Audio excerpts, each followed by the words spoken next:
guess I should sit here and talk so that people can text me that it's actually working. Just play some little like elevator music, something snappy. We're all sitting here in silence. They won't know if it's working or not. Mayor, do we want to continue while Jake's working on it? Because there are so many people watching, I'd prefer to wait just another moment. If it delays too long, we can go ahead and keep rolling. No offense to Paper Tech, I don't think they're why people are watching today. It's the lives. They probably prefer it that way though.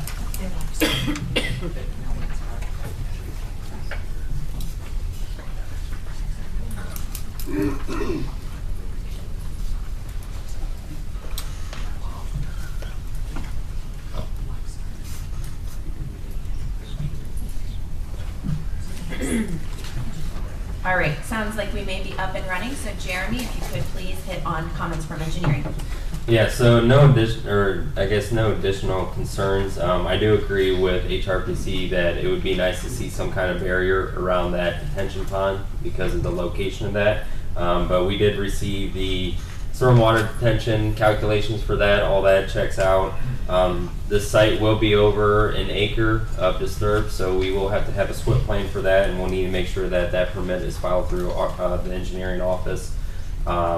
Looking at the site, I'm assuming the water and sewer lines are going to be extended from the existing building. I guess really just before construction starts, we need to just make sure that we have the storm sewer tap permit, curb cut permit, and that SWIP plan permit as well. But I recommend approval. Thank you. The recommendation from staff, they recommend approval of the application for site plan review SP-22-2022 filed by Press Paperboard Technologies LLC, located at 115 Bentley Court, Findlay, for a new 80,000 square foot industrial parcel or building at the parcel 2200103016-4. I believe the applicant is here to speak on this item. Eric Trout from Peterman Associates. Yeah, we plan on submitting a SWIP plan. And also, since we've gotten a little further, we're going to do a separate water tap and sewer tap. Okay. I guess before you do that, or when you get a chance, can you send me the sizes of that so we know? Thank you. This addition is basically going to be used for additional production and warehousing. Good. Any questions from the commission? Eric, are you currently just running one shift out there, or the owner is running one shift? No, sorry. We're operating 3 shifts, 24/5. Okay, Matt, we've had other warehouses and stuff come into play here where we've had an access drive to the actual firefighting. Is that just a guideline that we try to have if we can? On the back of the existing building, they can use a parking lot from the adjacent. Sure. That's a fire department requirement. The fire department has reviewed it, and they did not leave a comment for us. Okay.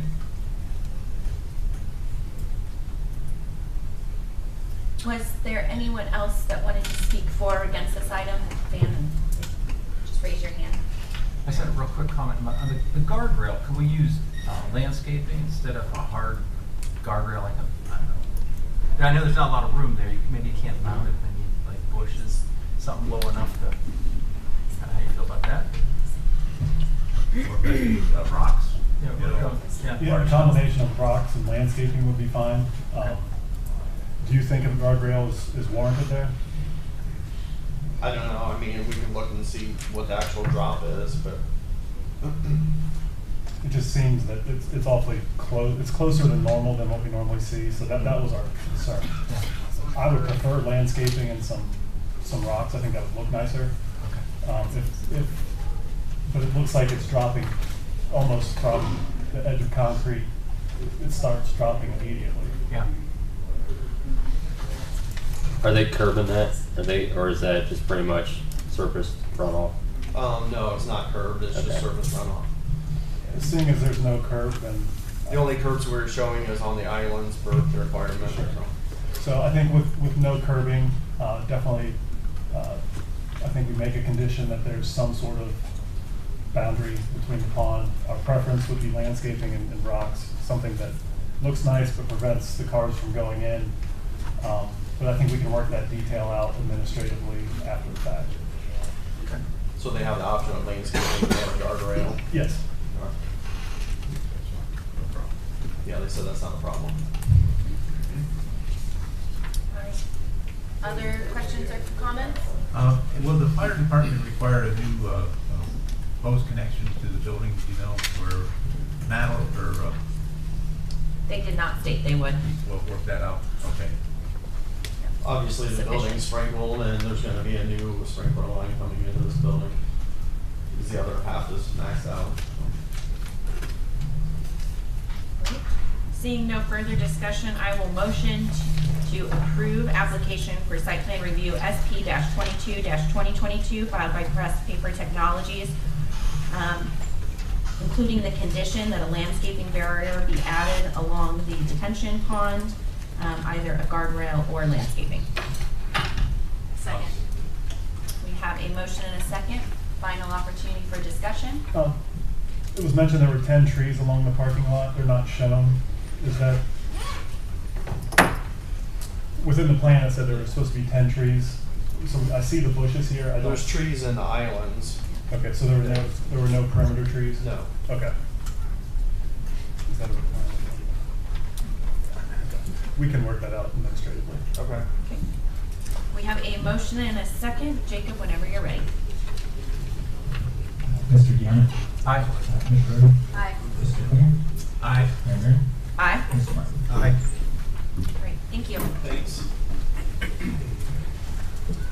Moving on to item number 2, application for site plan review SP-23-2022 filed by CEC Inc. to construct a 96,759 square foot self-storage building, a 9,268 square foot storage building, and several mini storage buildings measuring 7,000 square feet at 325 Emma Street. CPC staff comments. This request is located on the east side of Emma Street between West Sandusky and Western Cross Street. It is, the site is zoned I-1 light industrial. To the north, it is zone C2 general commercial.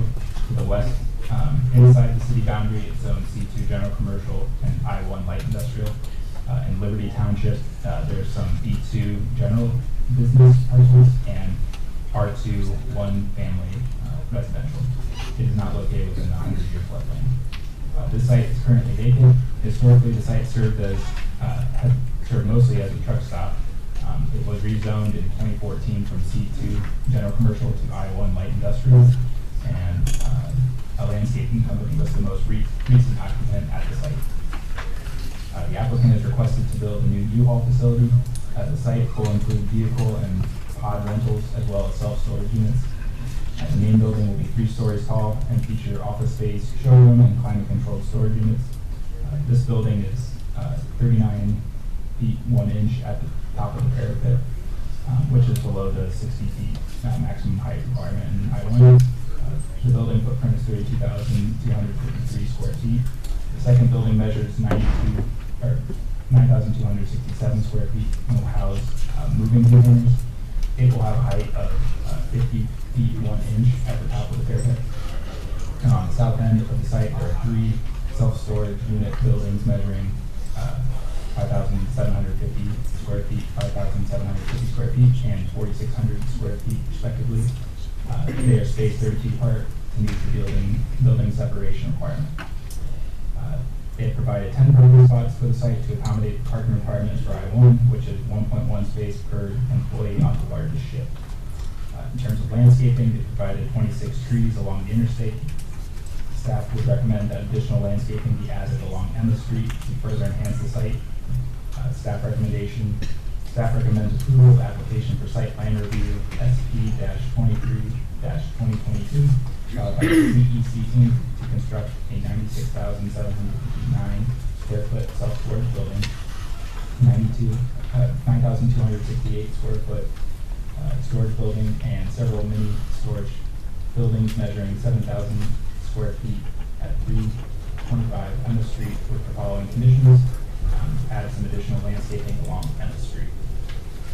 Fire prevention's comment to us was just to be sure to pull your proper permits through the Wood County building department.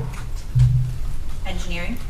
So for access to the site, they're going to be pretty much reworking that whole west side. Right now, there's quite a few drops in there, and they're going to reduce it down to 2 drops. But with that, where the existing drives are right now, we'll have to have that as full height curb through there.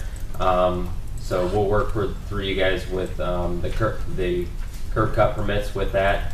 The other thing that you guys had on there was rolled curb. We don't allow rolled curb on our city streets. If you want to have it within your drive apron, you can, but as part of going through the drive, we don't allow rolled curb. It would have to be pretty much the curb and gutter with it drop down there. But we can work with you guys for that. The water service, it's showing a domestic line going into each of those buildings. I'm guessing those are going to have to be suppressed. So if you do need a fire line, that will have to be a separate tap. So you will have 2 taps for each of the buildings. But I was just kind of assuming with the 3 stories and that kind of stuff. But if you guys can let us know before you pull permits if you need a fire line and a domestic line on that. Sanitary service, don't really have a problem with it. The only thing is, I would suggest if you guys want to, there's a manhole that's pretty close by. If you want to tie into that manhole, just be in the future for you guys. If you ever have to do cleaning or anything with your lateral, you're going to have easier access than trying to do a blind tap into that main line. So if you guys want to relocate to the manhole, I am fine with that as well. Stormwater management, we received everything on that. Pretty much it's going to be going to the new detention pond that is located to the north of the property. Same as the last one, this is going to be more than 1 acre, so we'll have to comply with a stormwater prevention plan. But overall, approval of the site, just make sure prior to construction we have all the necessary permits. Thank you. The recommendation from staff is staff recommends approval of the application for site plan review SP-23-2022 filed by CEC Inc. to construct a 96,759 square foot self-storage building, a 9,268 square foot storage building, and several mini storage buildings measuring 7,000 square feet at 325 Emma Street with the following condition: an additional landscaping be added along Emma Street. The applicant, would you like to share anything additional regarding this project? No, we understand the comments and we're Any questions or comments from the My commission? only concern was parking. It's like 1.1 times the number of employees. Is there enough parking? Is there enough parking for customers? I mean, there's enough for the employee, but where are the customers parking? there's plenty of room for parking, so if we need to add more, we can definitely work that out. Typically, I don't believe there's a lot of contingent, but yeah, there's not a lot of traffic as far as. If you could come forward and introduce yourself, please.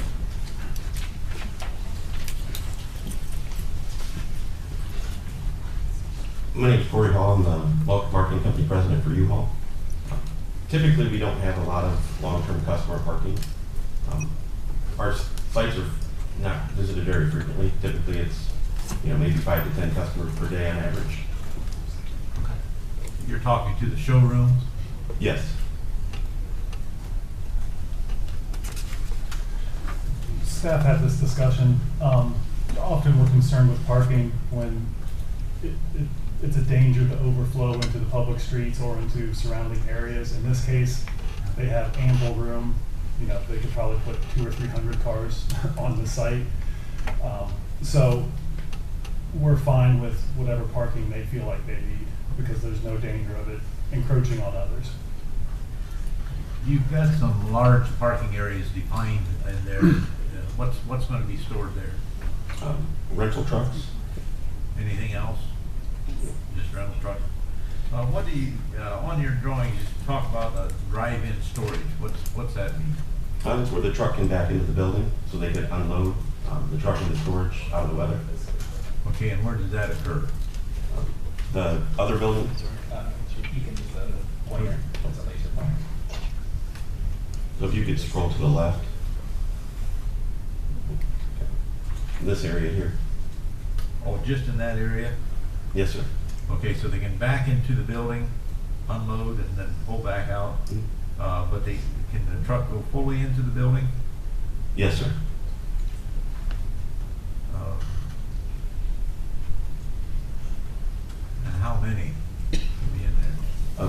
2 certificate. And you talking what size truck, a box truck? Yeah, small box trucks, cargo van.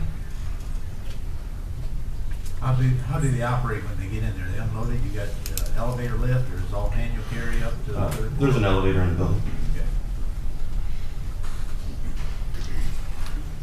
Okay. My comments overall, the plans looked good and thorough. Obviously reiterate the comments from staff. Overall, I think this is an improvement to the location, and though I'm not a huge fan of all the storage units, they're clearly being utilized, and I think that this is a good location for it along the highway and kind of more industrial area. So thank you for investing in the city of Findlay. We're happy to be here. Yeah. I didn't see any security fence. You don't have fencing around this? No, sir. Each unit actually has its own alarm. Okay. I think this is a good rehab of that site. It's been an eyesore in the community for a long time, and I appreciate you having the opportunity to come in and do this. Was there anyone else that wanted to speak for or against this item? Any other questions from the commission? Make a motion to approve? A second. We have a motion and a second. Hearing no further discussion, Jacob, whenever you're ready. Ms. Schroeder? Aye. Mr. Clute? Aye.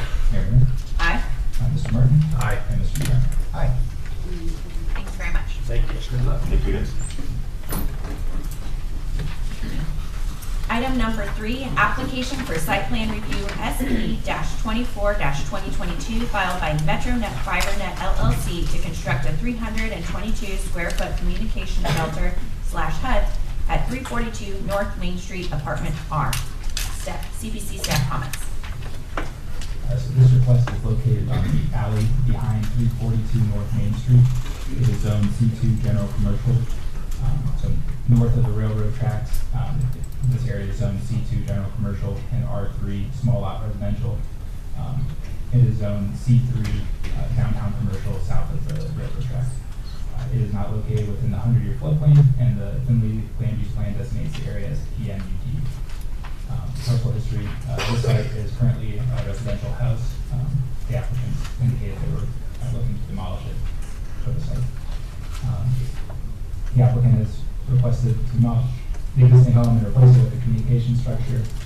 The applicant is going to install a fiber network throughout the entire city, and this structure would house all the fiber optic network equipment connected to the main fiber, leaving the hut to serve fiber to their customers. The hut would measure 322 square feet in size, and the hut would be an unmanned facility. The applicant noted they were intending to utilize a gravel driveway that would lead to an unimproved surface. This would allow for 2 vehicles to be parked at the facility to deal with any maintenance issues. Staff recommends that the driveway and the parking area be paved. The site will be fenced on all sides by vinyl fencing with barbed wire at the top. The barbed wire was requested by the applicant to provide an additional level of securing the site. Given this site is for housing a utility, staff was supportive of the request.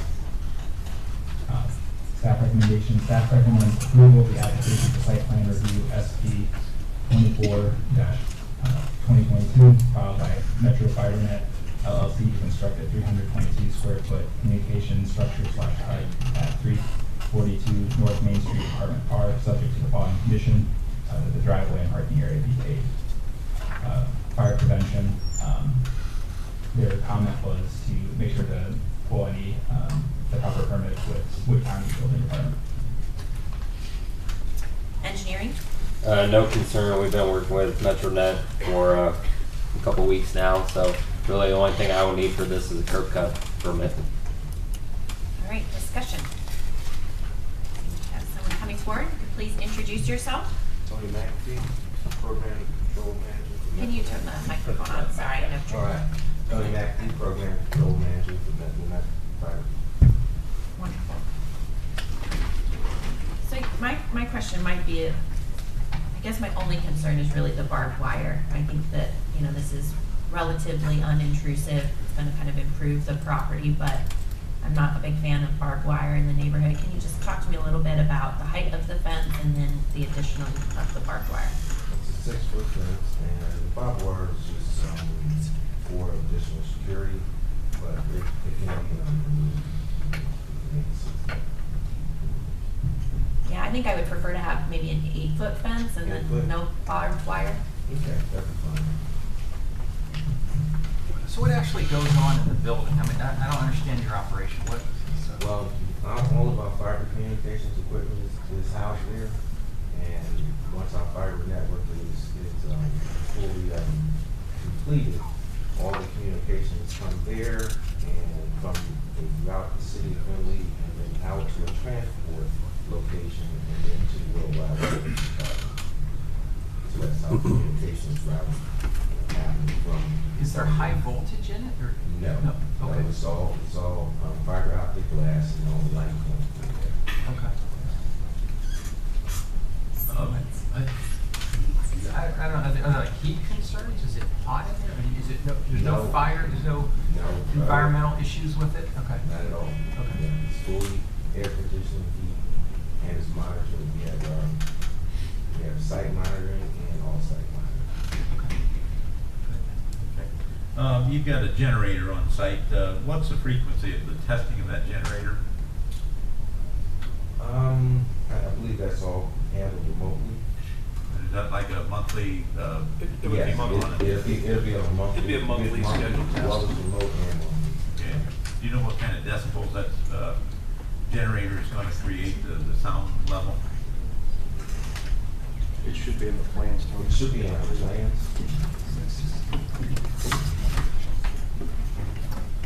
Was there anyone else that wanted to speak for or against this item? All right, seeing no further discussion. Oh, did you have something, Dan? Yes. Go ahead. I wasn't clear that we're wanting to hard surface the driveway and the parking. Is that extending from the gate on into the site? Get there. That's what the city's recommending. So if you come in the gate, you're gonna pave that all the way in? For 2 cars? I believe the recommendation was an asphalt. If you could come forward and Sorry. introduce yourself, Yep. please. Asphalt coming into the gate and then gravel in the company. But the city was requesting that Correct, gravel we requested, this was shown as gravel, we requested the apron Correct. to the Right. gate be paved, Okay, and then within the facility, they can have gravel. okay, so. Yeah, it's pretty all much around the building. within the kind of right of way. It's gonna be hard pavement, and then once they kind of get into the site, then it can be a stone if they want to do that. Yeah, the current property, the fence is almost on the alleyway. We're setting back, and then we'll have a hard surface asphalt apron. Okay. Did you have an answer on the sound level?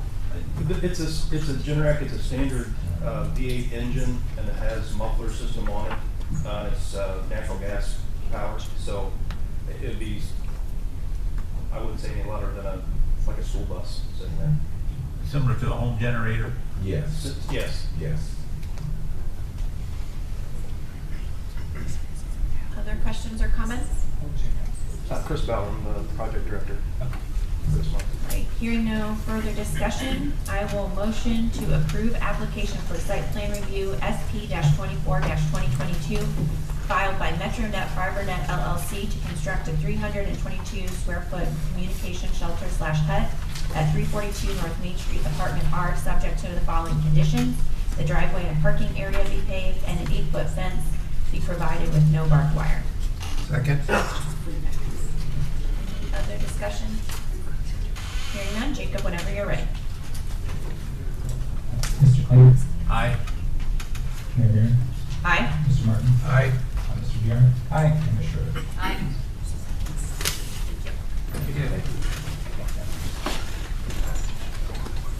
Item number 4, application for site plan review SP-25-2022 filed by Metzger Eisen Company LLC, 1700 Fostoria Avenue, Suite 1200, to construct a parking lot expansion at 331 North Main Street. CPC staff comments.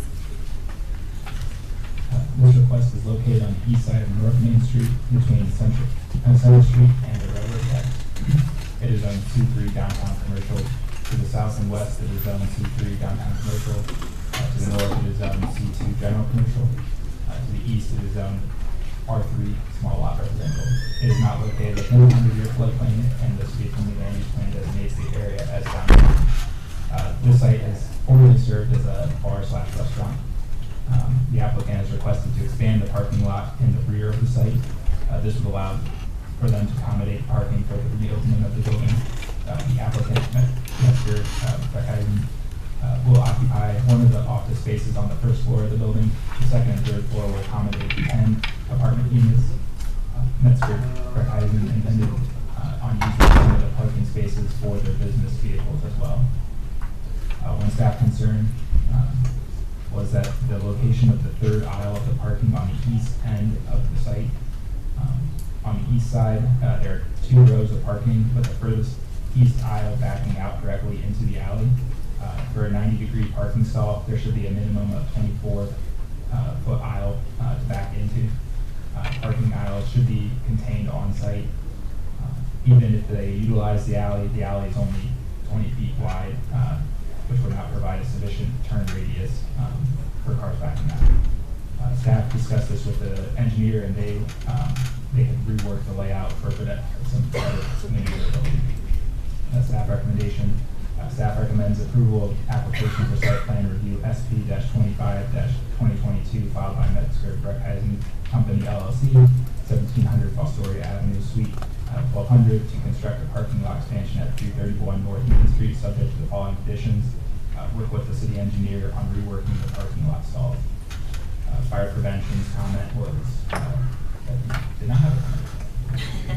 Thank you. Engineering? So I went out there and met with the applicant on this.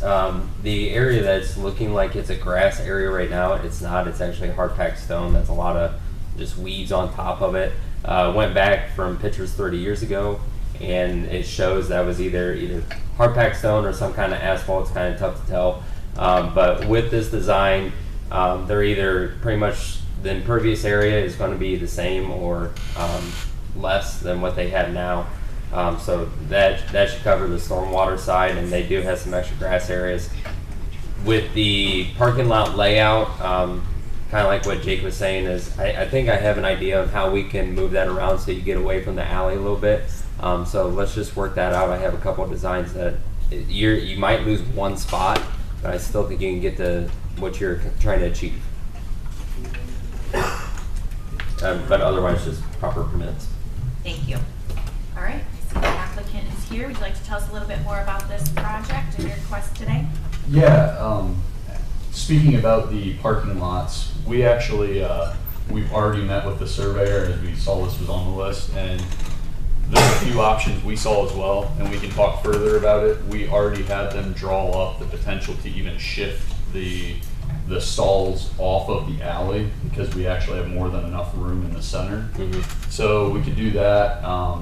The other option that we saw is, potentially put them at an angle, but we can work that out if that's okay with you, and I'm sure we can accommodate whatever you have in mind. Yeah, that's pretty similar to what I was thinking too. So yeah, we can look at that together and work that out. Thank you. Questions from the commission? What is the parking lot requirement on this facility, Matt? If somebody runs into the numbers, you've got 10 apartments, you have 1.5 parking spaces per tenant? They exceed the required parking by, it's C3 downtown, so there are no parking requirements. Okay. But traditionally, 2 spots per unit, and then you go off the square footage of the office. If we calculated that, they'd be exceeding it by a decent amount. Okay. Just a comment on the project. They're renovating this building in a historical manner with historic tax credits. It's going to be a really great addition to the north side of downtown. And just very excited to have this completed. Thank you. On the backside of the building, there's open porches. Are they just going to be enclosed, or they stay open? Or just curious. Are you referring to the north side, The like north the side, balconies? yes. Yeah. So They will not be enclosed.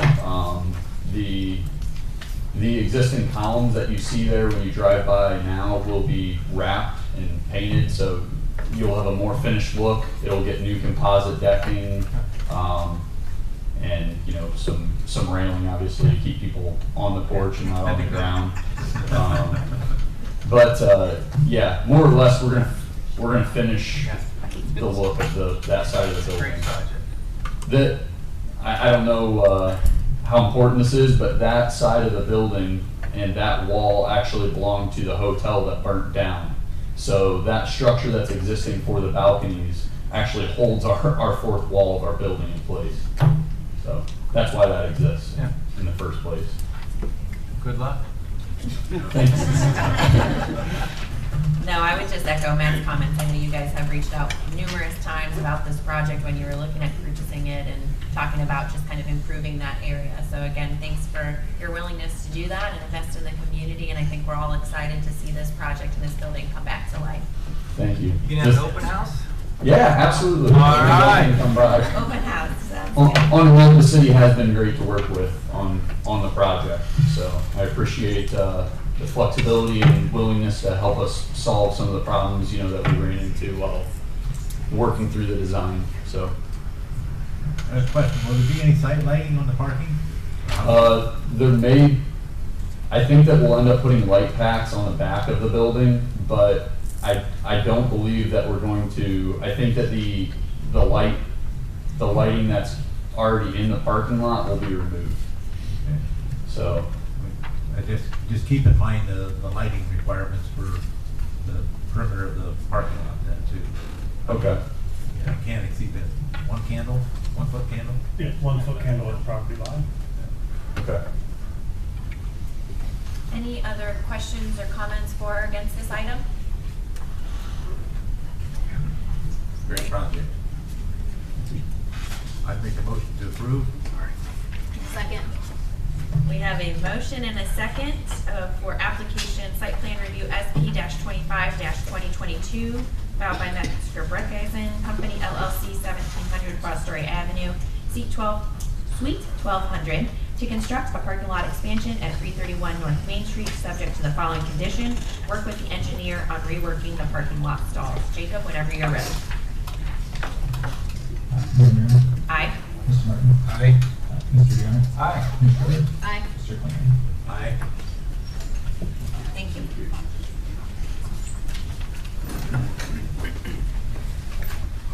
All right. Moving along. Item number 5, application for conditional use CU-07-2022 filed by Wyatt Morris, 1314 Shady Lane, to establish a duplex at 1314 Shady Lane. CPC staff comments. This request is located on the north side of Shady Lane. It is zoned R3 large lot, or small lot residential. It is surrounded by R1 large lot residential. It is not located within a 100-year floodplain. The city of Findlay Lane is trying to designate the area as single-family large lot. Staff analysis: this house was built a mother-in-law suite back in 1996. They got a permit for the construction of the addition, but did not get a permit to operate as a duplex from the zoning department. The unit is located behind the garage with a dedicated walk around the garage to the unit. This property has changed ownership a number of times since the addition of the unit. The current owner purchased the home in April 2022. In 2013, Todd Richard, who was the previous head of the zoning department, sent a notice to the owners that the house was listed for sale with an illegal second unit. The owner at the time, Hugh McClintock, indicated that it was not being rented out and was still functioning as a single-family house. In 2019, the current head of the zoning department, Eric Adkins, saw that there was a listing for a second unit online. He sent a letter to the owner, Jessica Mills, stating that they did not have the required permits to rent the unit. When the current owners purchased the property, Eric Adkins reached out again, stating that they would need a conditional use to allow for the unit to be rented. Parking on the site is limited. There is only a single car garage for the house, and the driveway appears to only be about 15 feet in width.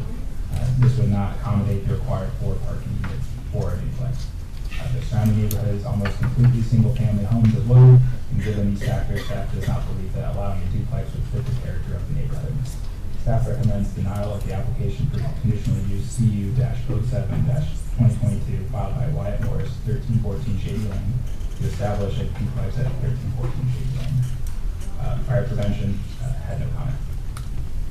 Engineering? No comment. So the recommendation before the commission is denial of application for conditional use CU-07-2022 filed by Wyatt Morris, 1314 Shady Lane, to establish a duplex at 1340 Shady Lane. Is the applicant here to speak on this item? Seeing the applicant is not here and the staff recommendation is denial, I will motion to deny conditional use CU-07-2022. We do have one person that wishes to speak against the project. Oh. I'm okay, Matt. I think you guys covered it well. Typically, when the applicant doesn't show up, it doesn't vote That well, makes it so a little I think easier. they saw the report. All right, so we have a motion and a second. Lee, you said you wanted to speak on item number 4? No. Okay. Okay. My apologies. Thank you for slowing me down. Would anyone like to speak for or against this item? All right. We have a motion and a second. Jacob, whenever you're ready. Mr. Martin? Aye. Mr. Diana? Aye. Ms. Schroeder? Aye. Mr. Fuller? Aye. And Mayor Barron. Aye. That might be a new record for the fastest.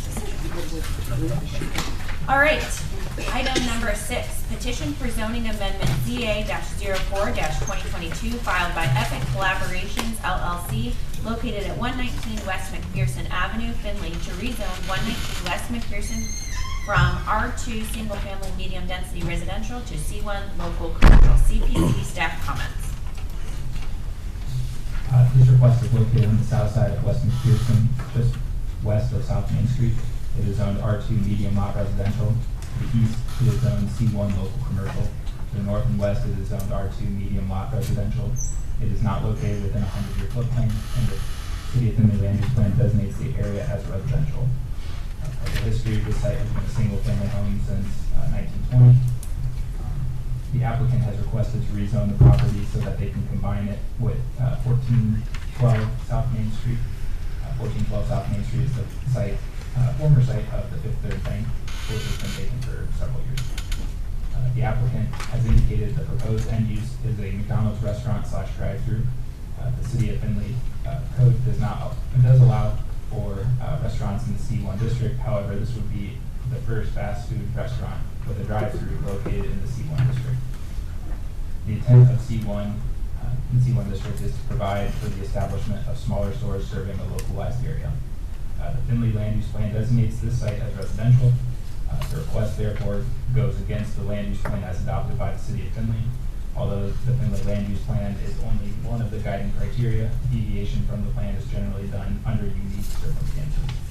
In the case of this request, there is a variety of other concerns that suggest that the deviation would not benefit the surrounding community. These concerns include increased traffic, pedestrian safety, architectural compatibility, an increase in use intensity, proximity to historic district, and extending commercial westward into the neighborhood. Staff recommends denial of petition for zoning amendment ZA-04-2022 filed by Epic Collaborations LLC, 119 West Mcpherson Avenue, Findlay, to rezone 119 West Mcpherson from R2 single family medium density residential to C1 local commercial. Fire prevention had no comment. Engineering? No comment. So the recommendation before the commission is the staff recommends denial of the petition for zoning amendment ZA-04-2022 filed by Epic Collaborations LLC, 119 West Mcpherson Avenue, Findlay, to rezone 119 West Mcpherson from R2 single family medium density residential to C1 local commercial. Is the applicant here to speak on this item? If you could please come forward and introduce yourself. Thank you, Madam Chair. My name is Tony Coyne. I'm Land Use Council. Make sure the microphone's on, please. Thank you. Nope, you're good. Catches everybody. Does that work? Okay. Madam Chair, thank you. My name is Tony Coyne. I'm Land Use Council for McDonald's. Just a point of order before we start too. We also have a street vacation request. Should we discuss those together or separately because they're related, but they're not necessarily related. And the representative of the current owner is also here, so I just thought I'd ask that question to start out. Yeah, I think it'd be appropriate for you to talk about the overall project, however, they'll be considered as separate items. Right, okay, very good, thank you very much. Again, my name is Tony Coyne, and I want to introduce a few members of our team here this morning. Tom Petozzi is here. He is the representative of the property owner, and Dr. Battison, who has the dental clinic adjacent to the subject property. Also here is Sharon Sills. She's the area construction manager for McDonald's, and Scott Paul, who would be the operator for McDonald's, is here as well. And he's a Findlay resident and operates the other McDonald's restaurant. And also with me is Diane Palta. She is a colleague of mine who works on our land use team. First thing I wanted to just mention is that we're excited to be here. This, we believe, is a great location. We understand the staff report. We'd like to talk that through. This is our first opportunity to have a transparent discussion about this project in Findlay. So we do think that there are suggestions, recommendations that were made that we reviewed in some of the emails and comments that were made to the staff. And we would like to visit those with some of our traffic experts at some point in time. But this is our first opportunity to discuss the project. So we hope you can bear with us in some of the things we want to mention. You know, the first part I'd like to give an opportunity to Mr. Petozzi to speak, because his client has owned this property for a long time. As you know, it was a bank for many years. It's been closed for many years. There were 3 drive-throughs on the bank in this use designation C1. And I would note that the drive-through is a conditionally permitted use in the city, so it's not prohibited, but it's conditionally permitted. And I think I'd like to have him just address the history of the ownership. The property adjacent, which is subject to the rezoning, is a residential home that's been vacant for a period of time. It was acquired out of foreclosure, and it was frankly acquired to sort of protect the investment that Dr. Battison had in the area. So I'll have Tom come up and just speak to a little bit of the history of that property. Real quick, I'm going to move the podium. I think it helps with the feedback sometimes. Oh, sure. Yeah. Sometimes it works. So keep our fingers crossed. Thank you, and thanks for the opportunity. My name is Tom Petozzi. I'm an attorney at the law firm Frost McDowell, and I represent Epic Collaborations. Epic Collaborations is owned by Dr. Angie Bateson. As you may all know, she's been a long-time dental practitioner here in the Findlay area, I think 20 plus years. She owns and operates the dental office building that is adjacent on the corner there of West Mcpherson and Main Street there, and next to the former Fifth Third Bank building. She did acquire the residence on Mcpherson. It was in complete disarray and disrepair. It was, the lender foreclosed on the property. And so her idea was to make sure that it could be kept in decent condition. She also acquired the Fifth Third Bank building when it closed. Again, she has a vested interest. She is currently running and intends to run her dental practice there for quite some time. So she wanted to, make sure that there was a good neighbor operating the property, and that was her main concern. The McDonald's opportunity came along, and knowing that there is a local franchisee who is potentially going to would be running that property, and someone that she's known and knows the reputation of and runs a good property, she thought that'd be a very good neighbor and someone that would take care of the property and be good for that area. The residents, the intent is not to encroach on the neighboring property. It's really to provide more of a buffer, to be honest, because it's just a small strip of land, and it can provide additional buffering. And that the house is not currently being lived in. It's not in very good condition. And so that was kind of the thought process. So with that, I'm just going to turn it back over to Mr. Quinn.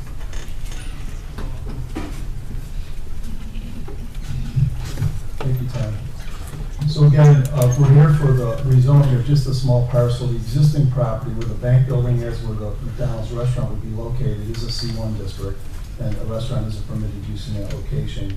And as you know, when you get farther west of the site, there are a few homes, but then you get into the Cooper Tire Facility, and we are mindful of the fact that this would serve a good part of the city of Findlay. McDonald's restaurants are typically locally run, managed, and are truly our local businesses. It might be a national company, but the local operator has a great deal of say in how the restaurant would operate.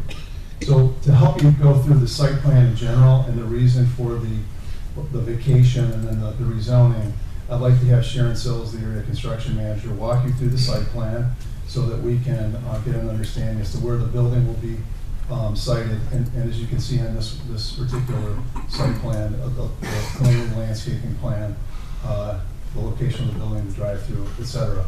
I also note that the standards for drive-throughs, and again, we're not here for the application for a drive-through. That would be once we address the rezoning, but that 1161.15 has the standards for drive-through restaurants, and I believe we comply with those standards as well. But let's have Sharon walk you through the site plan, and then we'll entertain any questions and comments that you have.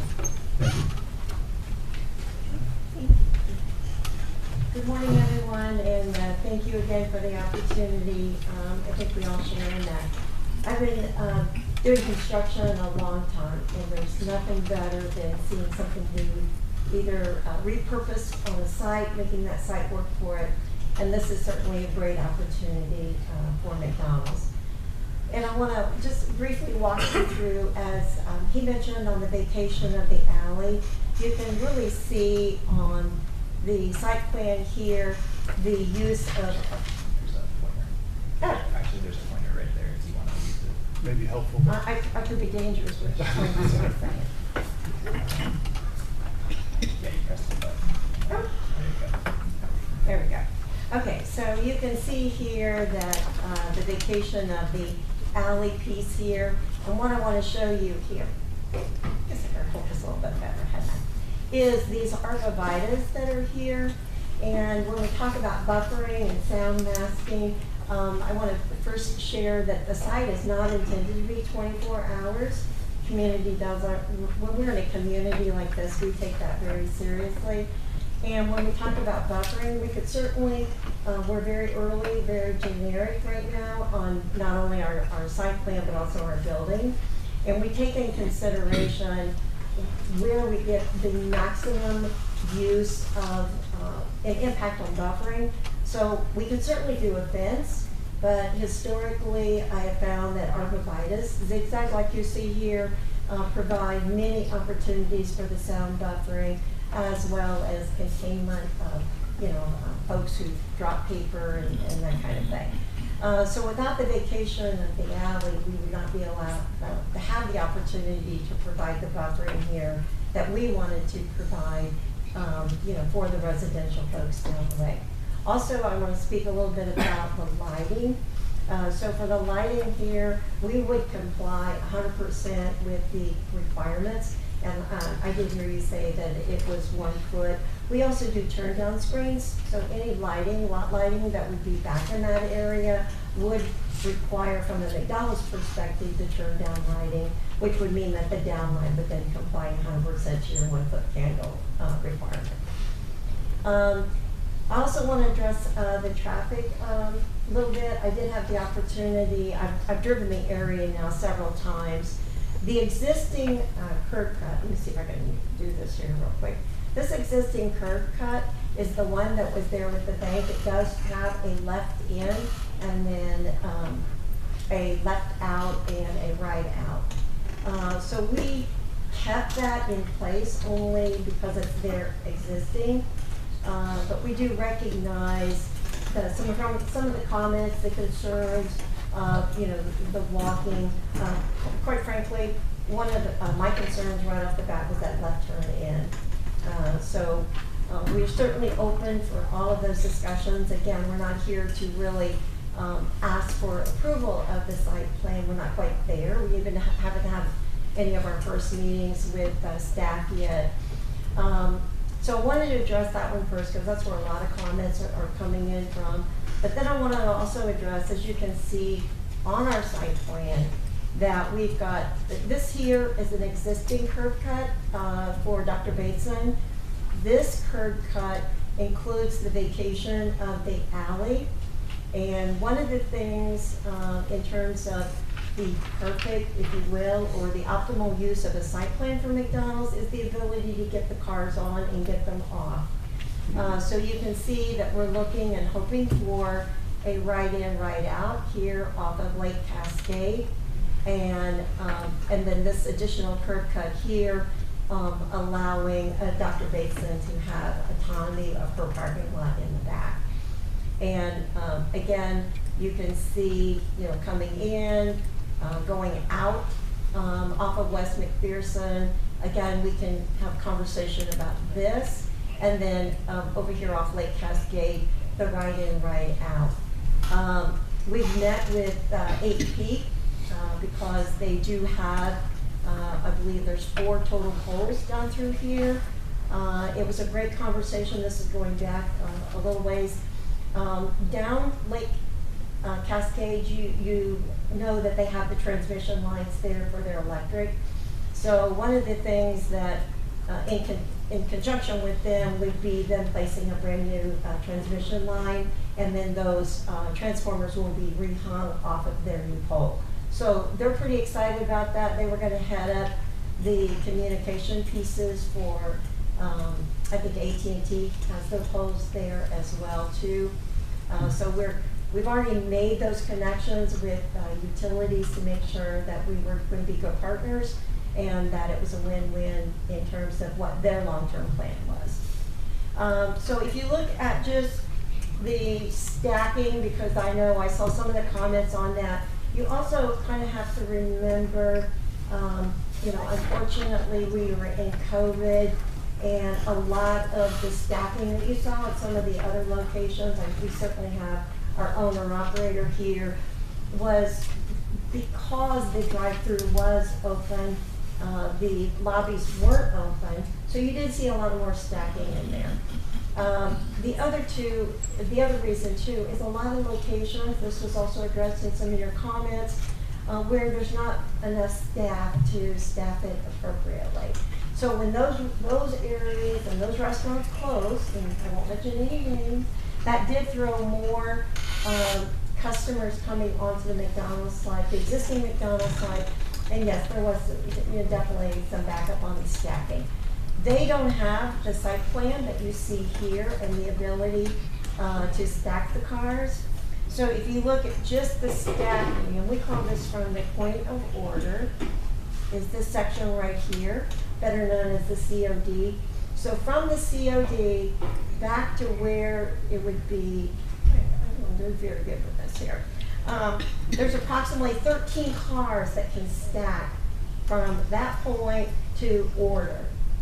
That's not typical of a McDonald's. We usually don't get that. So to have 13 stacked there before you get into a disruption is pretty awesome. If you look at total, so if I take it from here all the way around to the roll forward here, in the drive-through, we can handle 24 cars at one time in the drive-through here. So what does that mean? That means that we are minimizing the impact or the possibility of stacking any place other than our site. When I say before it gets to be a disruption, I look at this area right here, and that would mean that the cars would be stacked clear to here, which then would throw something out here. So in order for that to happen, there would be roughly 28 to 30 cars would have to be on our side and queued up in that drive-through in one form or another before you'd even have the potential for a customer to stack out onto Main Street. Again, getting the folks off the site is just as important. That's why we would tell you that we even spoke with the trash folks, and their ability to come in, back in, and get right back out, it was pretty exciting for them as well. So when we look at our site plans, there's a ton of criteria that we look at, and via the McDonald's standard. But looking at this side, it is a great layout, easy for the customers, easy in, easy off the site, and to get them through the drive-through. It will be, I mean, all of our sites, again, very preliminary, we haven't even moved in with this. We'll be in compliance, stormwater management, the zoning in terms of the way our parking lays out, landscaping. So not only did I speak about the arborvitaes that are here, can you tell I love arborvitaes? I do. But we added a ton of landscaping, and I gave you kind of, if you scroll at the bottom, just these are suggestions.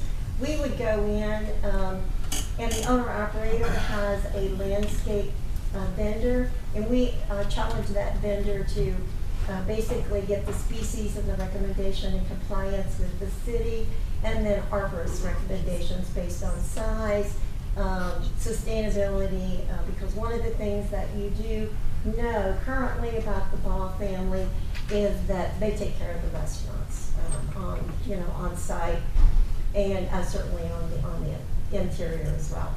McDonald's is a big name, but it is locally ran. But there are standards by which the owner-operators are measured, and there are routine inspections. Not only from the health department, which that's local, but again through McDonald's and what they call the NRBS standard, and that's all about the site, the sustainability, reinvestment into the site, the property, and then the involvement in the community. And one of the, I can't say enough about that, but I will tell you, if you haven't heard, McDonald's, they have this gigantic, they call it a rig, it's called a McDonald's rig. And it does go from disaster areas, and then just last week, the total number, they've been down in Florida, obviously, and they served 17,000 meals to those communities. So that's a lot of meals. But I also know this family here, I've had the privilege of working with Larry and Scott. They are rooted in communities. And McDonald's is rooted in communities. So, they're here, they're invested, and I think we just got a request the other day for the Halloween parking for the Halloween parade. Obviously we love those kinds of things. So McDonald's is a great company. Can't say enough about it. I'm a little biased because I love working there. But anyway, this is the preliminary site plan, preliminary landscaping, just to kind of give you a feel for what that might look like. Thank you. Thank you. Very good.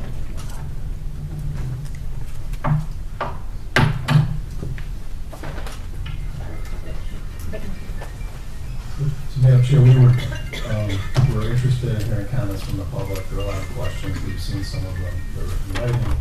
And Mr. Wall's here to answer questions related to any operational issues. Ms. Sills can handle any questions related to the site plan itself, the layout. We do have elevations, but they are preliminary. So we still want to have an opportunity to come back and address and hopefully respond to questions that are raised. This is our first opportunity to present the project in public. So we're looking forward to addressing those questions and proceeding. Thank you. I think we've shared a lot of the public comment, but Yes. I know we do have a couple of citizens that would like to speak. So Sure. before we get into the commission comments, I know I have a couple of questions. Sure. Matt, you want to call our first speaker? I think we have one. Is there one individual for? Yeah, I was going to have Harry Ball wishes to speak in favor of the project. Come forward. Good morning, Larry Ball.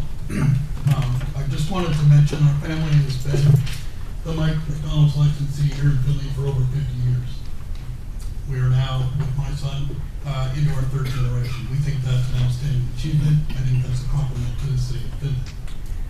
We've been a good neighbor. I think you can visit our restaurants, you can talk to us. We're here locally. If there are more details or things you wish to know, we're here to work through those. Again, we feel this would be a good opportunity for the city of Findlay to take a vacant site and put something productive there. So, thank you. Any questions for the commission? Right. from the commission, from Mr. Ball? You're good. You see, I guess my question's real quick. You know, one of my big concerns with this is the drive-through. And I've had opportunities to travel, and you can see there are a variety of different types of McDonald's facilities. I guess my primary question is are you still interested in putting a facility? I know this is kind of unfair, so you can, is it an option to do a facility without a drive-through in this neighborhood? Because obviously that's, as you mentioned earlier, that's not part of today's discussion. That would be a conditional use Right, that's for right. the site plan if you got to move forward. No, that's right. The drive-through is really an integral part of the business now. And given what's happened with COVID, as you've seen, it's become a more important element. And you can look to the data that's out there that it's a substantial part of the business, so it would be required to have a drive-through. At the same time, because, and again, we've read some of the comments, we could come back with some more detailed traffic engineering data on that. I think it's important to remember that Ms. Sills' comments were really directed toward keeping traffic on site so that it's safer and that it operates efficiently. The double drive-thrus are very efficient, so you don't have the stacking problems that the old McDonald's restaurants and frankly, some of their competitors still have. So we look at that as both an efficiency issue and also a safety issue. But we could bring someone back to address that in more detail if you like, Madam Chair. Thank you. What portion of your business would you say is drive-through?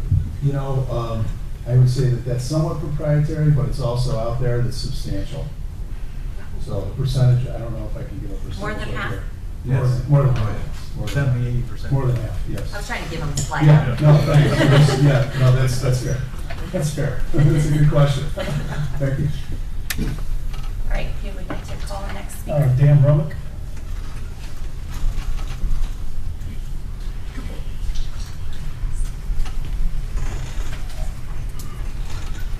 Dan, if you could, please introduce yourself. Am I on? You are. You're supposed to say, can you hear me now? Oh, can you hear me now? Good. Good. Thanks for having me. My name is Dan Romick. I live at 1009 South Main Street, so just down the road from here and from the proposed site. They've asked me to be one of the delegates for our South Main Street Neighborhood Association. So we don't have 30 people lined up saying the same thing. We just tried to send a few delegates today.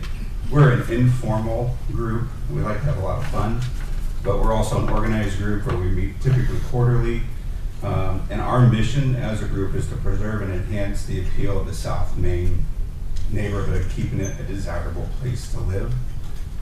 That group or that location kind of goes from Lima Street to 6th Street. That's kind of what we call our area.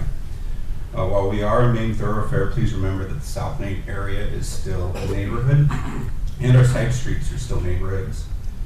I would even consider South Main Findlay's neighborhood, as we traditionally and happily host and embrace a lot of community happenings in our area, such as parades, tours, cruises, luminaries, and like the 1,500 kids I have to give candy to at trick or treat.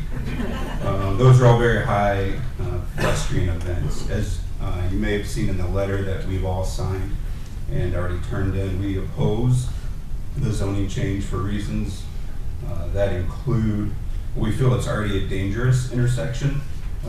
That would encourage much more local traffic, but non-local traffic coming in. And I think that's important. I'm not a zoning expert. I think C1 is mainly there to serve the local area, and if we're bringing in people from out of the area, I think that's a challenge.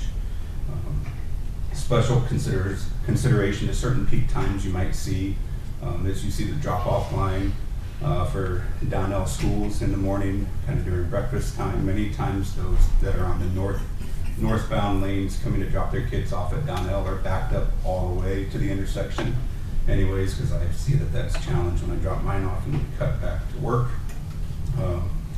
And also, we see many kids walking to Donnell, Jefferson, and sometimes even Chamberlain Hill. And as we get into the winter times, it's definitely darker out, and I think that's more dangerous for those kids as well. So I think that's a certain consideration. Kids typically aren't paying attention like they should. They're usually looking at their cell phone.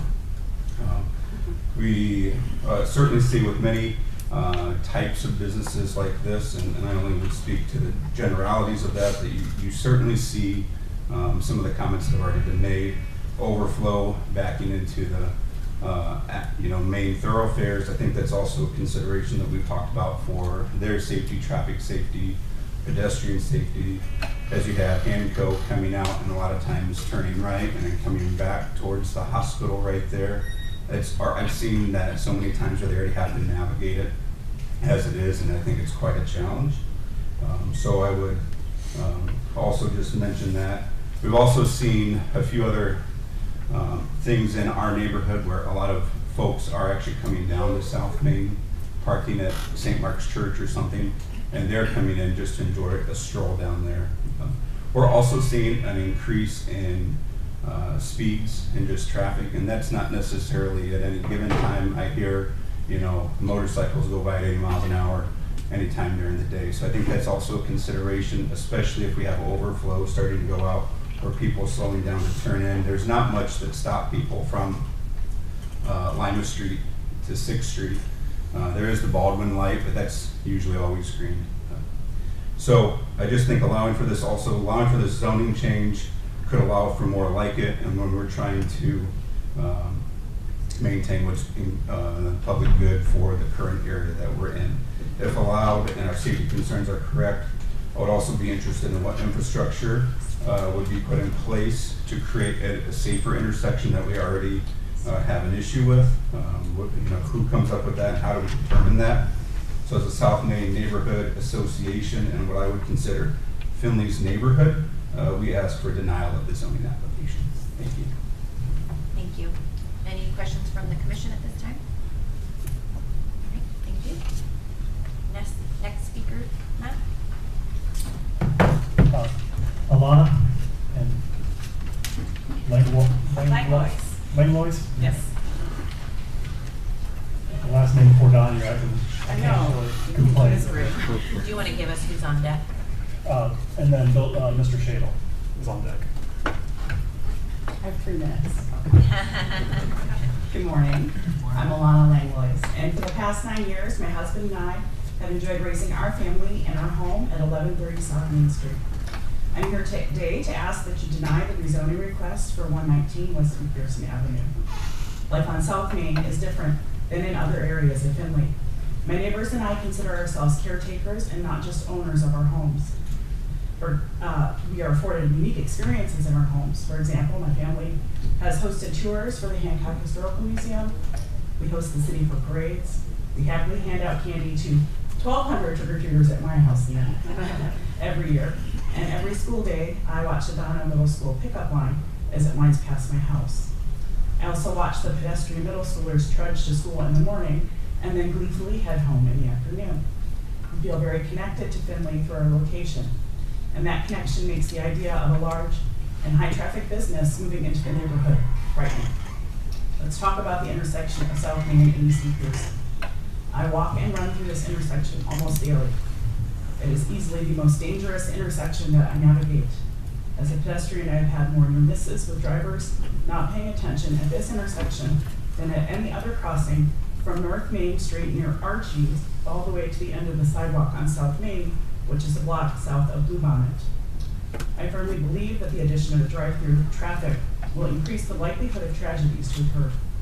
The good news is that this level of dangerous traffic can be prevented simply by denying the request to rezone the home at 119 West Mcpherson. Who besides me is a pedestrian crosser at the South Main and Mcpherson intersection? I can tell you anecdotally, there's a wide range of Findlayans who walk South Main Street daily. We have our local regular walkers and runners who expect the intersections to be safe, but are also aware of their surroundings. Other pedestrians include parts of our local population who may not be as alert. Donna Middle School students have a huge pedestrian presence once school is released. Middle schoolers are not generally categorized as being attentive to their surroundings, especially when traveling in pack, as they so often do after school. We also see a lot of families walking South Main, parents pushing little ones in strollers, jogging behind preschoolers on little bikes and scooters. I see attentive parents working very hard to keep their children safe, but children are children and they are still practicing the skills of self-control and awareness of their surroundings. I welcome a new business to occupy the currently vacant commercial building on the corner of South Main and Lake Cascades, but I believe that in order for the business to be a good fit traffic-wise in our pedestrian-friendly neighborhood, the business should easily be housed and business traffic contained within the current parameters of the commercial lot. I ask you a third time, just so you're clear on my position, to deny the rezoning request for the home at 119 West Mcpherson. Thank you. Thank you. Any questions from the commission at this time? Thank you. All right, Mr. Sheetal?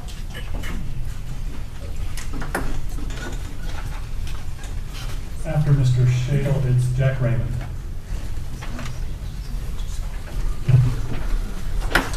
Good morning, my name is Bill Shadle.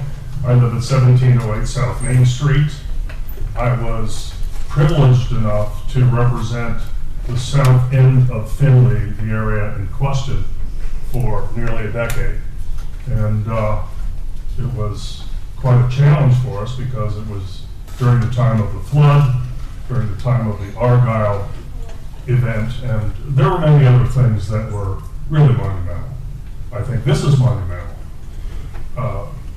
Cindy Cleary came to my house one morning and asked me if I would come forth and talk about this project.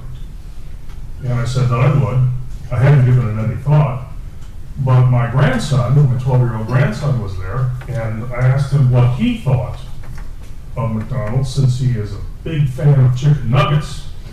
And he said, "That's a dumb location."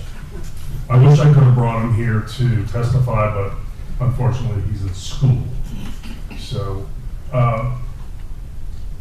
we don't have an association like Mr. Romick has. We'd like to apply to your association because this problem is not going to go away, and we believe that there has to be a better solution. I saw two tremendous solutions presented today. The one for the U-Haul facility and the one for the renovation of the historic building. Those are things that if you're patient, you can come up with a good fit. This is not a good fit.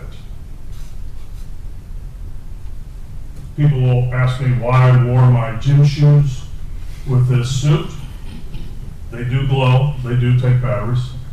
The reason I did that is because they don't match this outfit, do they? And McDonald's does not match that site. And I had thought about calling Chris Berman of ESPN, who has come forward and made something monumental for Monday Night Football. And that is, I'd like to turn to my colleagues over here and say, come on, man. I have no idea what you were thinking. At any rate, I appreciate your time, and I hope that you vote against this project. Thank you. Thank you. Any questions from the commission? All right, maybe Steve. After Jack Ray. Kathy Wygant, you're on deck. Don? Yes. All of the conversation that we've had has been of the nature of the traffic safety issues.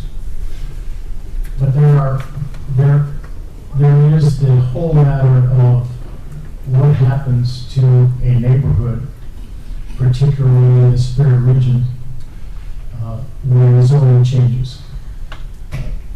As we know, across the street from this project is a gas station, which did require a zoning change, and in an R1 category, the house was torn down, and then the lot was divided, and a fence put up, and two homes on the north side of that ownership, which was at that point land pumps.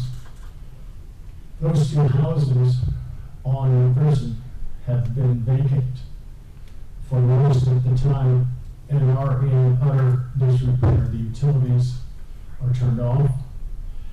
My point is this: when you begin to change R classification. You destroy a neighborhood. We who live within the 250-foot zone of this place, some things that have been mentioned. We heard a comment about, I love chicken McNuggets, but you don't like the smell of oil in your neighborhood. And if you had ever come on McDonald's, I don't care where you were, you can smell it for blocks. That is an issue. A bigger issue for our residents immediately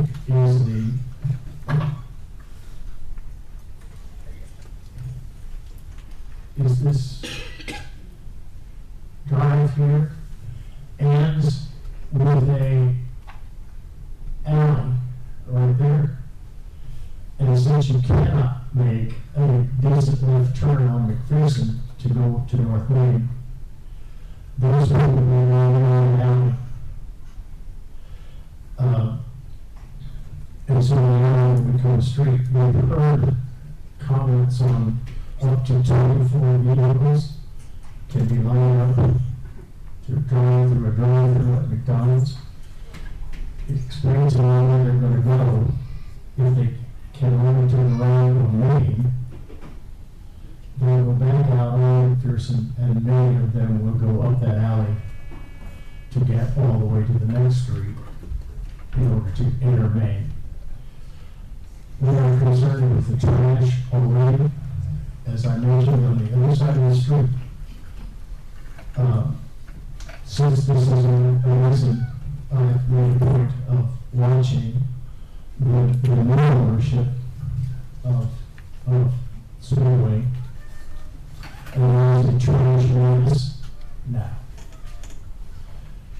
Those of us who live within a block, north and west, clean trash every day from that service station. McDonald's produces more trash of the disposable kind even than that Speedway does. So we're concerned with the smell, we're concerned with the trash, we're concerned with the traffic flow, we're concerned with another thing that hasn't been mentioned here. This may be profitable for the ownership of McDonald's, but it will be unprofitable for the owners of the housing immediately next to this. We all expect that the value of our properties will decrease proportionately. The existing use of that space is now a bank, was a bank, which is now an ATM. The traffic flow there is very restricted. Dr. Bateson's office, perhaps 15 cars in a working day, and the working day ends at 5. So the traffic in and out of that space now is virtually non-existent after 5 o'clock. We'll add several hundreds of cars and lights, which I haven't mentioned. You can't escape the light.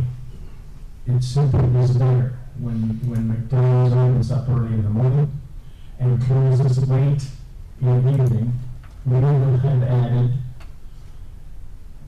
somewhere in the neighborhood of 8 hours of additional commercial activity of a high rate of exchange in cars. So I would ask that the position of Eve and I, based on those things that I've just enumerated, and as much that when you change one lot on a street, you change the street. So I would ask you to deny the petition. Thank you. Thank you. Any questions from the commission at this time? All right. Mr. Raymond, what was your address? 1330. Kathy? After Kathy is Tasha Darling. Good morning. As a registered nurse, and I'm looking at it from a whole different aspect. The city, well, Hancock County, along with many entities, Blanchard Valley Hospital, Community Foundation, the Gun for Hancock Health, United Way, they all funded a major study that has been ongoing for many years. In the 2021 health assessment, they pointed out that there's a problem here in Findlay, and I don't want to do body shaming or anything, but there's a 70% overweight obesity issue in Findlay, Ohio. That impacts us so much economically. And it also addressed the decrease of people being insured for health insurance in this town and in Hancock County.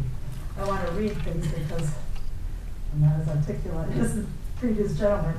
A community quality of life is measured in many ways. Every measure includes its health status and having a healthier population, and it leads to better quality of life for all. This is from the forward from the assessment. Using this assessment is just, I've got to read my glasses here. Using this assessment is just one tool any citizen in every organization can play a role in making Hancock County an even better place to live, work, and play. So it goes on to say, because of this obesity and overweight issues, there are many, many people diagnosed with cardiac risk factors. That includes cholesterol, high cholesterol, blood pressure issues, diabetes, heart attacks, and strokes. And there's also a correlation between this obesity with COVID issues. And we know we lost a lot of citizens with COVID in the last few years. So the report cited the CDC, and it said obesity is a complex disease with many contributing factors. Neighborhood design, access to healthy, affordable foods and beverages, and access to safe and convenient places for physical activity can all impact obesity. So I just want everyone here who has the abilities to look at the tools that we have here, because it does say conditional use for CMO. And I see that vacated alley, and it goes all the way to Lake Cascade, when in fact, it never used to do that. The alley was platted, but does not provide access from West Mcpherson to Lake Cascades. Who owns that property that is against Lake Cascades, that is so lovely designed and treed and spaced so that it's just a beautiful entrance to our community? Now we're going to impact that. I want to take this pointer, hopefully. Okay. Okay, so this is where the garbage is. Garbage, they're going to back up here and block traffic on Lake Cascades. Where's the green trees in front of that fenced-in area? How tall is that fenced-in area for garbage? You have people coming in on Mcpherson. I'm terrible at this. Let's see. Mcpherson. They're going to come down here. They're going to go out here. Everybody's going to dump out here. Where are they going to go? Where are all these people going to go? And all the numbers of arborvitaes. I'd love to see the size of those arborvitaes that are planted, and I'd love to see the numbers if they coincide with that many. That never happens in reality. Are there arborvitaes and trees along Lake Cascade? Look at Main Street right now. If you drive by there right now, there's not one single tree in front of those properties. How are you going to rectify that? It's not going to be rectified. Now, the house vacancy there that Dr. Bates has so lovingly obtained to protect her property, it's been sitting vacant ever since she acquired it. Do you know what the housing shortages here is in Findlay, Ohio? Affordable first-time owners could buy that property. Habitat could be a part of that and fix that house up. There's 3 houses in a row there. There's another house there that's decrepit, because once you start putting in these kinds of ideas that it's going to turn commercial, everybody's going to scoop it up. All LLCs will scoop these properties up, and the Cascade Events will take it all the way down to Cooper Tire, just as planned, I'm sure. 17,000 meals down in Florida, 17,000 fast food meals. Boy, that's really healthy. I know I shouldn't be imposing my own personal standards of what people should be eating, but we really need to look at that health assessment. I think that's all that I have here, because everybody has spoken so eloquently. I thank you for this time. I hope that you choose to not vacate that alley, because that is going to be still around that commercial development there. It is, the intent of C1 is not for commercial, it's for small neighborhood advancement. Thank you. Thank you. I believe Tasha is up next. After that, Lee Wygant, and then the last one is Jason Plessy. And then Patricia Smith. Findlay City Planning Commission, thank you for your great service to our community. Thank you very much for your opportunity to express my concerns about the Alley Street Vacation Petition number AB07-2022 and petition for zoning amendment number ZA04-2022. Our home is within 250 feet of the petition's property. If someone would kindly scroll down to the aerial view where it shows the dentist office, and thank you very much.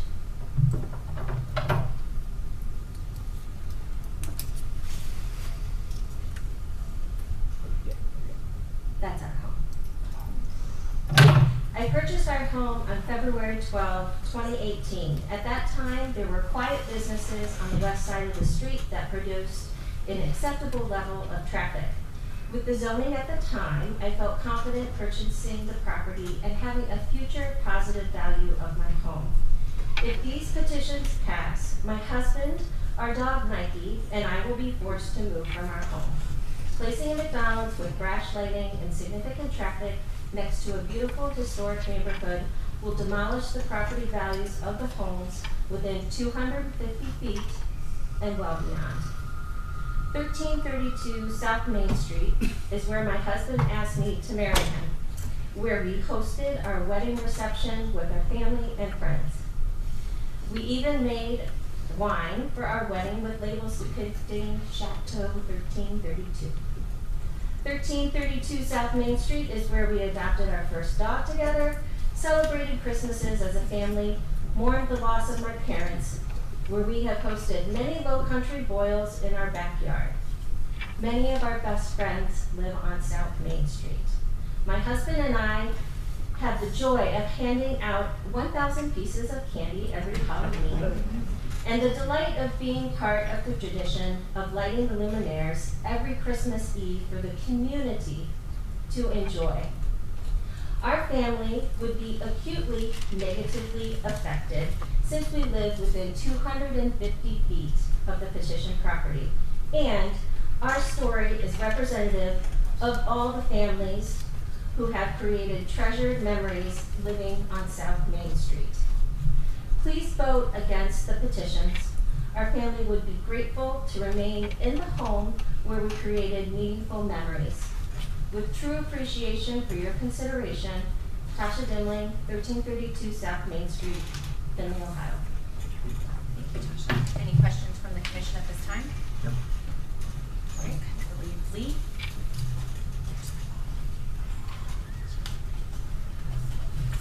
Thank you for the opportunity to address the commission. I'm Lee Wygant. I live at 204 Green Lawn, just off the side street, 2 streets north of this proposed restaurant. I want to bring up the traffic, pedestrian traffic along Main Street. There are no crosswalks between Baldwin and 6th Street. And I know you're going to have a lot of kids coming out of Green Lawn, out of Mcpherson, out of 3rd Street that are going to be crossing Main Street to get to this McDonald's.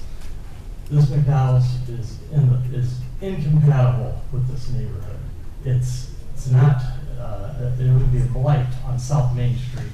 It would destroy property values in that neighborhood. You know, I was going to bring up the trash and the vacant houses next to Speedway. I appreciate the gentleman that did that. Once you start developing these kind of facilities, it's going to be one after another after another. Going to want to fit in the same neighborhood. I would encourage McDonald's to look at something out by the highway, out by the new roundabouts off of Lake Cascades and Western Avenue. There's vacant land out there. It'd be compatible, it'd be on the highway, you get more traffic and less opposition from the neighbors. We're given the opportunity to learn from the mistakes of others, and I'm thinking back to my visit to Savannah, Georgia. The waterfront along Savannah has not changed in 200 years. It's been a seaport since the beginning days of America. And in the late 70s, Hyatt built this monstrosity of a hotel right over Water Street and or River Street. And it's something that the community has regretted ever since. And I hope that we learn from these kind of zoning errors. Thank you. I hope you vote against it. Thank you. Any questions from the commission at this time? All right. Jason? My name is Jason Plessick. I live a little farther away from most of these individuals who spoke. I live on Eagle Street. I grew up on West Hobart Street, lived in Findlay all my life. I see this traffic every day.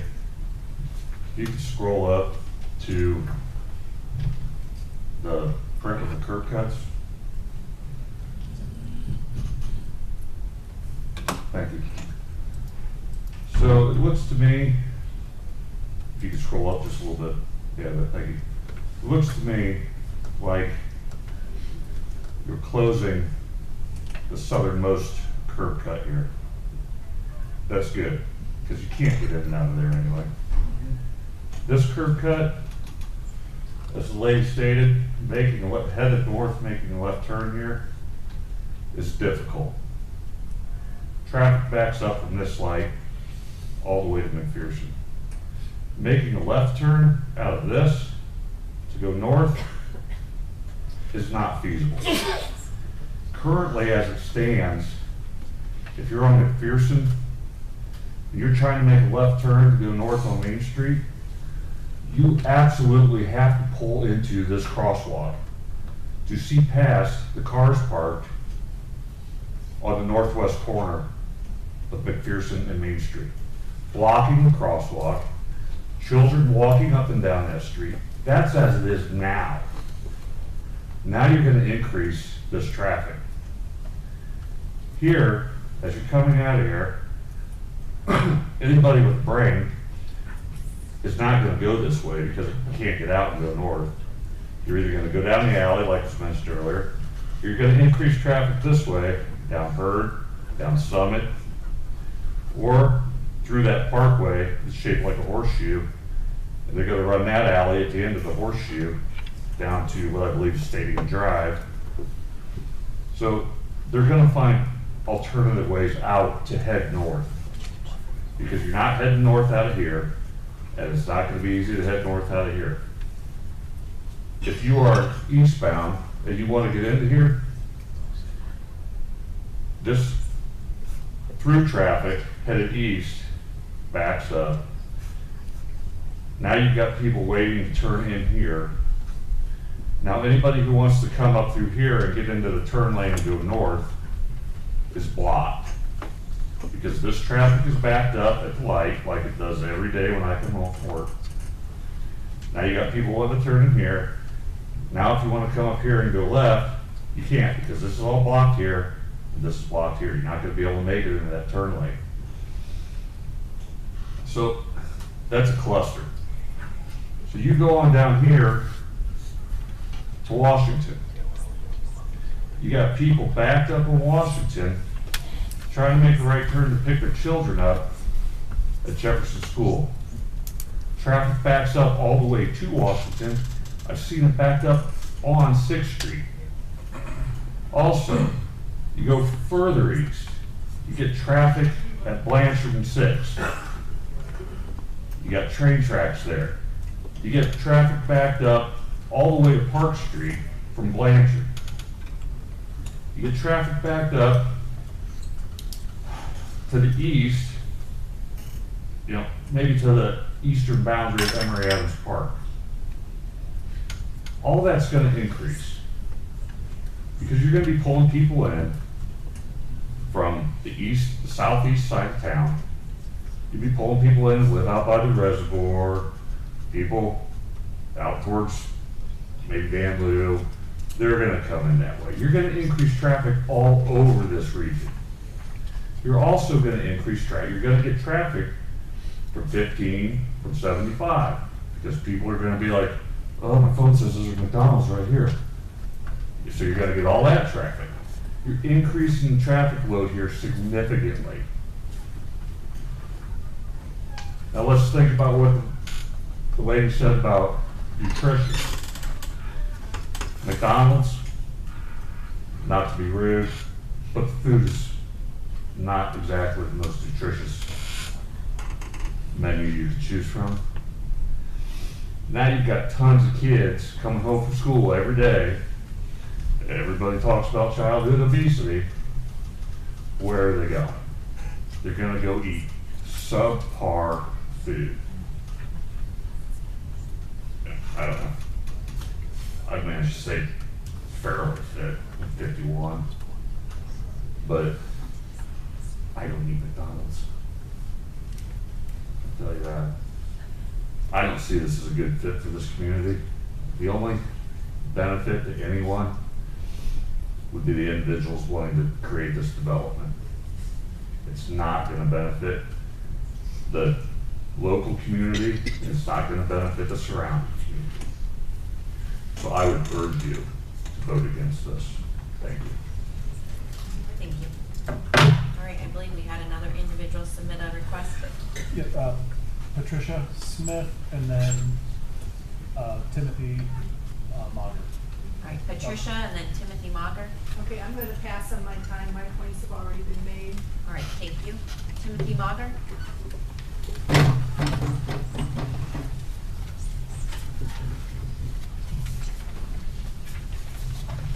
Good morning, Commissioners. Actually, my name is Timothy Mickey, but I go by Tim. Unfortunately, I am part of that 70% of Findlay people who's overweight. It has less to do with McDonald's and more to do with my fixation on Ben & Jerry's. But, I did, well, I am an attorney, but I'm not here in my legal capacity. I'm here as an effective citizen. If we could roll back to the aerial view. Yeah, that one right there. And yeah, blow that out a little bit. That's fine. My address is 130 Sherman Drive, part of the Sherman Park Commission. That's Lake Cascade. That privacy fence, that white line, and those arborvitaes, oh, that's the sidewalk. So actually it'd be just below that. 130 Sherman Drive, back of my house is right there. I'd be getting up in the morning, looking out my back glass doors to view the Golden Arches. I'm not going to repeat everything that's already been said. Again, I did write some correspondence that was emailed, and it's my understanding it was dated October 2nd. That's already part of the record. Just a couple of points. As I indicated in my correspondence, in the form letter that many affected residents submitted, I think the Hanco EMS issue is understated. Obviously, it's important that they be able to get to where they need to be efficiently and quickly. I know it's been an issue in the past with the last two major floods that Findlay has, that the 6th Street EMS, the only way they can get to the west side of town is down Lake Cascade Drive. Again, I believe that issue it's out there, it's been stated, but we can't underappreciate how important that is. Another issue that has come up since I wrote my letter, I don't know if there's a National Limestone and Quarry representative here, but I forwarded my correspondence along with copies of petitions down to National Limestone. The response I got, they were quite upset. They weren't upset about the project, and I'm not here to speak on their behalf, but it's my understanding the entire south side of Lake Cascade Drive is actually owned by National Limestone. They keep it very nice. What they were upset about, they indicated to me that my correspondence was the first they had heard about any of this. As definitely an affected property, my question is, why did they should have received a formal notice? They're directly across Lake Cascade Drive. What they indicated to me, they received no notice, knew nothing about it until I forwarded an email. And again, I'm not here speaking on anybody's behalf except my own. But for all the reasons stated, plus the additional reasons, and my own personal situation being right there, I really hope the Planning Commission denies this rezoning application. Thank you. Thank you, and we did hear from representatives of National Limestone and Oh, okay. understand the communication. Okay, I had stuff this morning, I came in late. Nope, you're fine. Yeah, they were not here today, but we have spoke with them. They had reached out to us. All right, I believe we had one other individual. Yep, Amanda Sprague.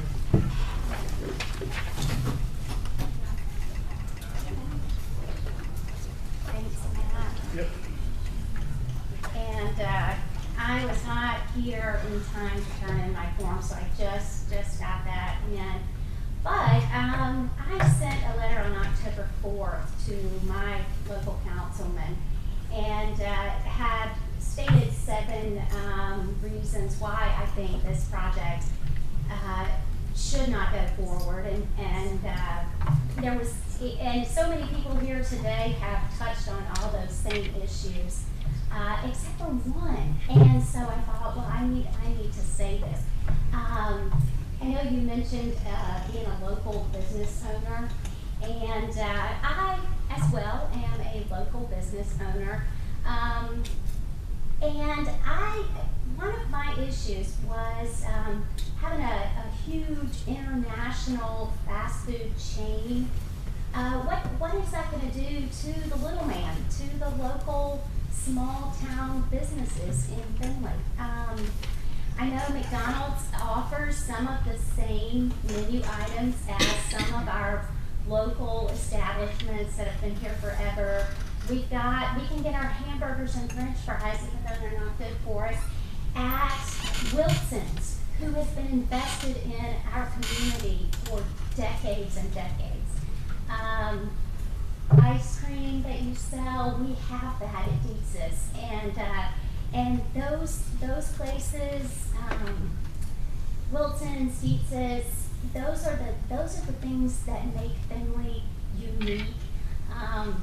I stated in my letter that my family came from out of state last week, and when they come here from North Carolina, I don't say, let's go to McDonald's.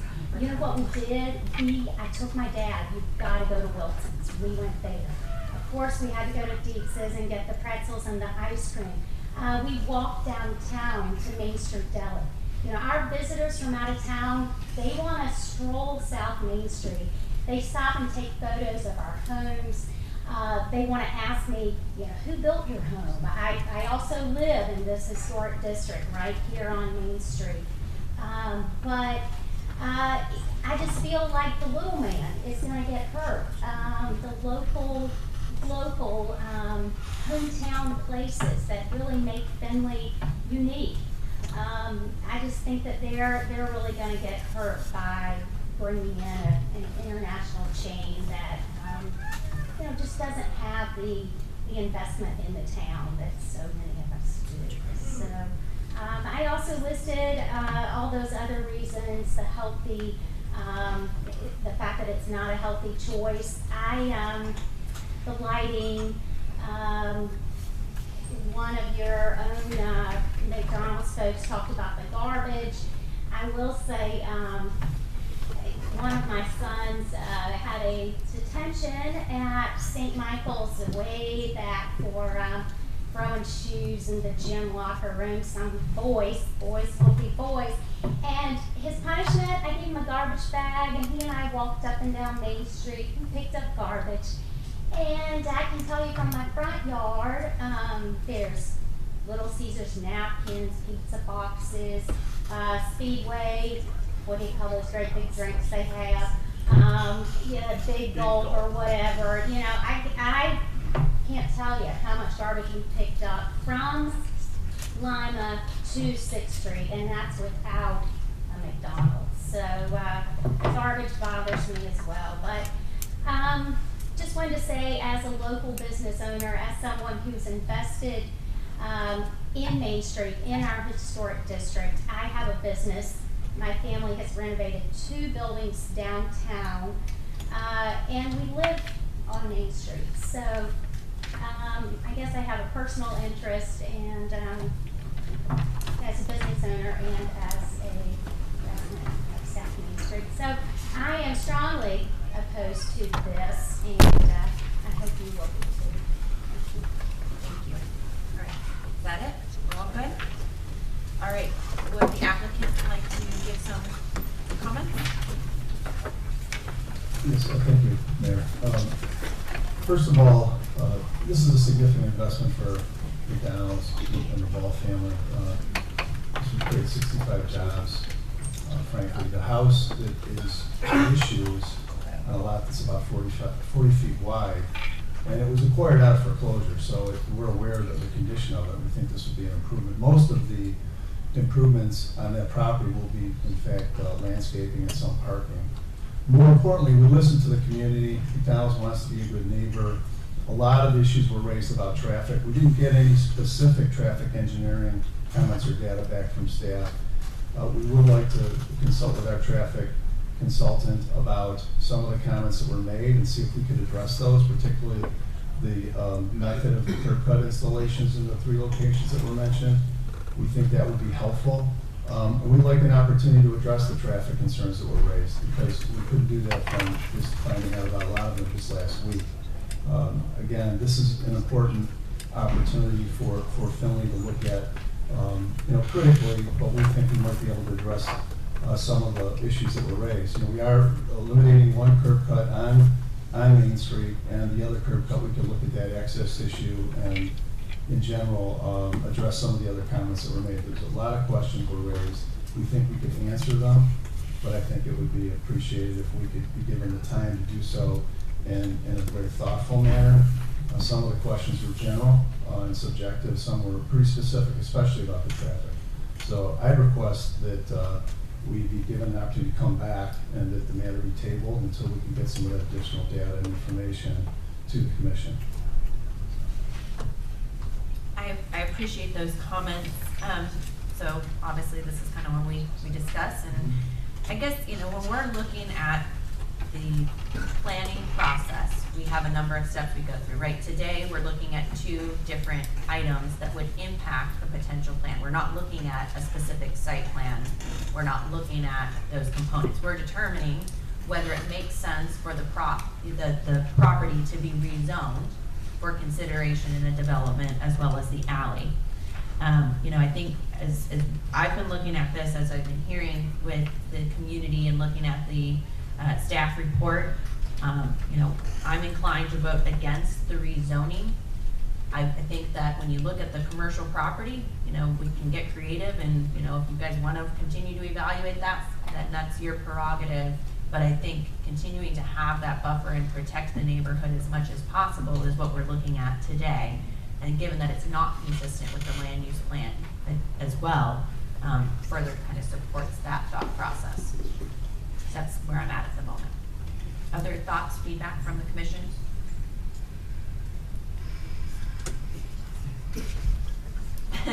Bueller?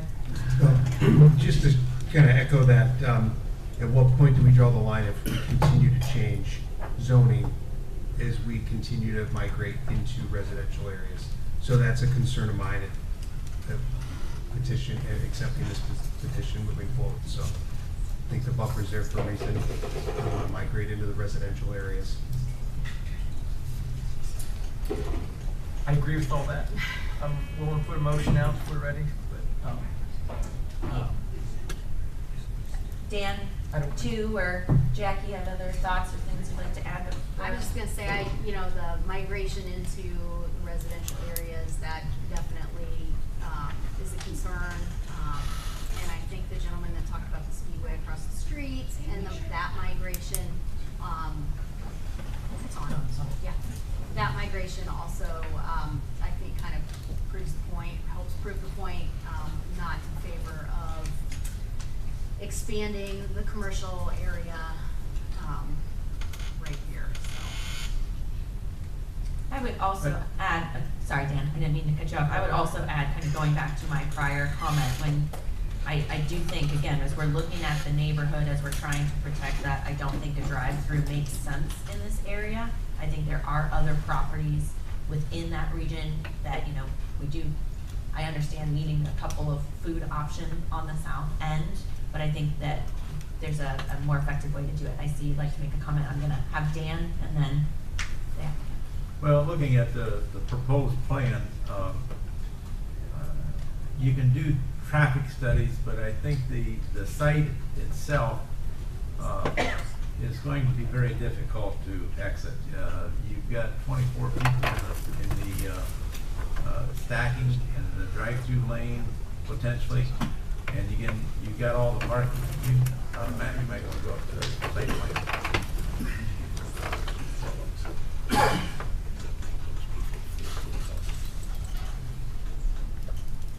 You've got all the traffic going around the drive-through. You got all this parking along here, whoever parks there.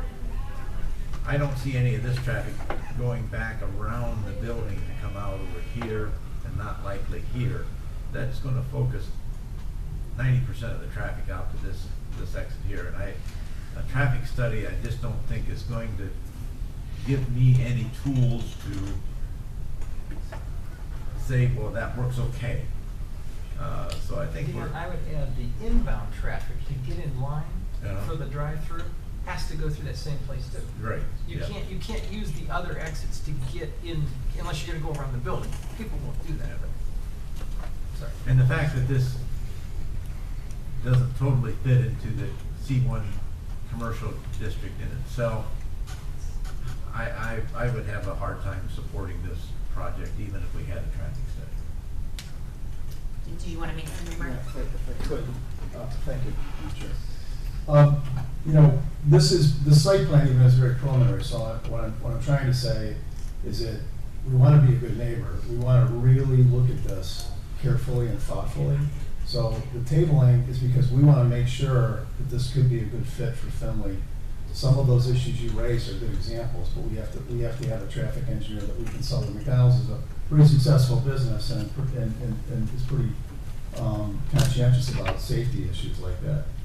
And your master plan is 15 years old. I mean, it isn't unusual to look at a parcel 40 feet wide to be considered for rezoning adjacent to a C1 parcel.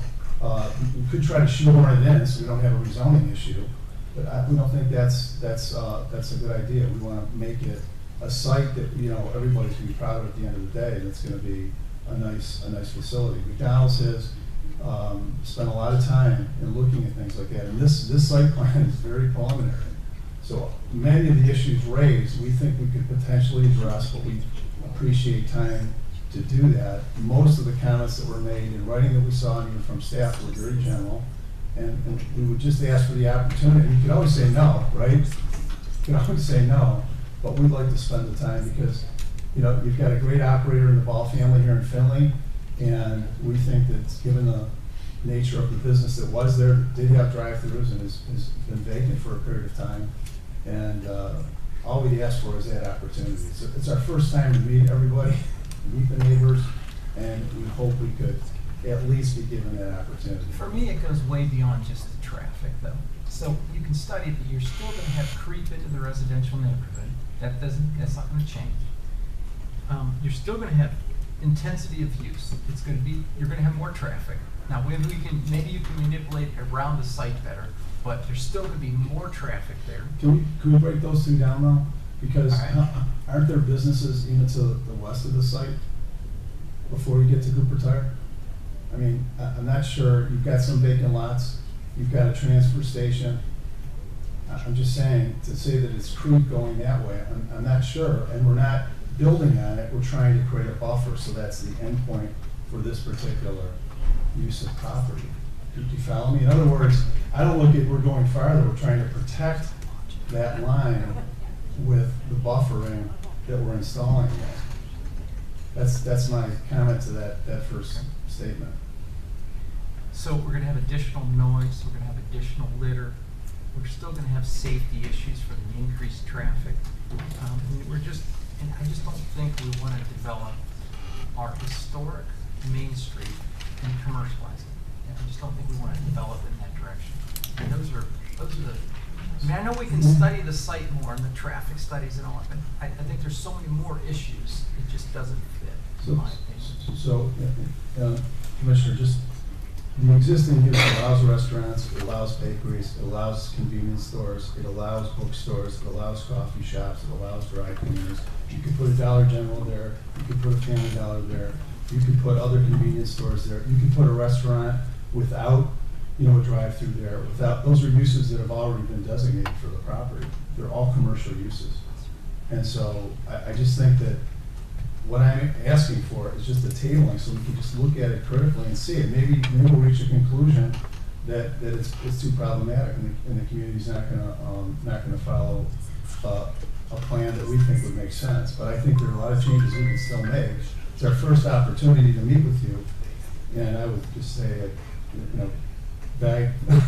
please give us the opportunity, because rather than guessing, this is a great business model, and the Boston's done a great job with their other store.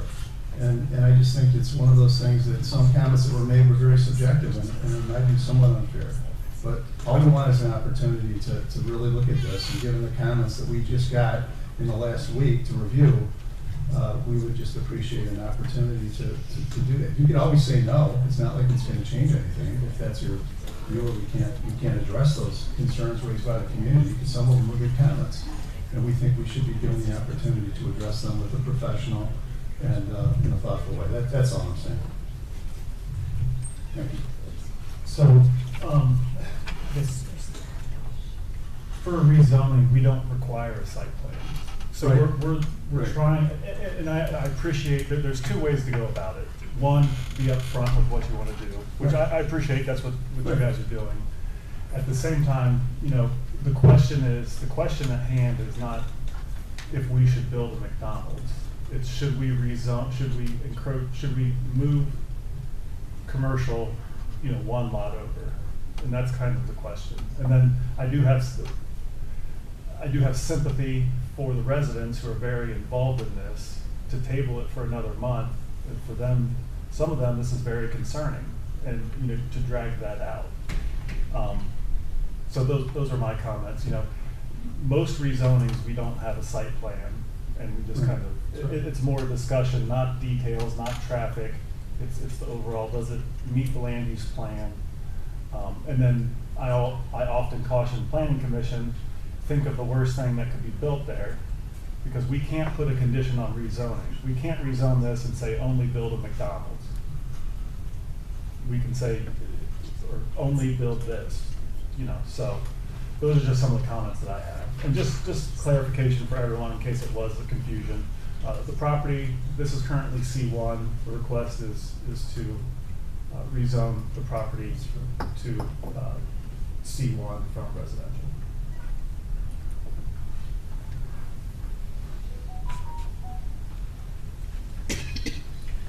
I am going to motion to deny the rezone request. A second? All right, we have a motion and a second, and just to clarify, ZA 04-2022. And really the reasoning is that I believe that if anything is going to go on this property, it should fit within the existing footprint and try to be as least intensive as possible. Again, going back to Matt's point, we're looking at the rezone of the property at this point, not the site plan specifically. I do continue to, because you did provide it, I'm playing the scenario forward. I have significant concerns with the drive-through, and that is a conditional use. That's not something I would be supportive of, except for in a very strange situation. So I just think that if you're looking to put a McDonald's on this location, it's gonna have to be a creative, low-intensity neighborhood facility. And I recognize and appreciate, trying to make an investment, but I think that our responsibility is to protect the community overall and the development and how that occurs. So we're happy to try to meet with you to discuss that, but at this point in time, I'm not in favor of rezoning. Other discussion from the commission? Other discussion from the public? All right, Jacob, whenever you're ready. Mr. Yemen. Aye. Ms. Schroeder. Aye. Mr. Cleveland. Aye. Mayor Mears. Aye. And Mr. Martin. Aye. All right, thank you. So that now brings us to item number 7, alley/street vacation petition AV-07-2022 filed by Epic Collaborations LLC, 119 West Mcpherson Avenue, Findlay, to vacate the 15-foot wide right-of-way of the first north-south alley running south from West Mcpherson Avenue to Lake Cascades Parkway. CPC staff comments. This request is located between 119 West Mcpherson Avenue, 1400 South Main Street, and 1412 South Main Street. This alley was platted, but does not provide access from West Mcpherson to Lake Cascade Drive. The applicant has requested a vacation of the alley. They are the owners of all 3 properties that abut the alley. This alley provides access only to the garage that's located at 119 West Mcpherson Street. The engineer indicated that there are no utilities in the alley from the city. There are utilities. No city utilities are located in the alley. There are utility poles going through the alley, but the city doesn't have any plans to improve the alley. Staff is supportive of moving forward with the vacation as requested. Staff recommends approval of the alley street vacation petition AV-07-2022 filed by Epic Collaborations LLC, 119 West Mcpherson, Findlay, to vacate the 15-foot wide right-of-way of the first north-south alley running south from West Mcpherson to Lake Cascade. I see no comments from engineering or fire prevention, is that correct? Correct. All right, so the recommendation before the commission is to recommend approval of the alley/street vacation petition AV-07-2022 filed by Epic Collaborations LLC, 119 West Mcpherson Avenue, Findlay, to vacate the 15-foot wide right-of-way of the first north-south alley running south from West Mcpherson Avenue to Lake Cascades Parkway. Would the applicant like to speak on this item?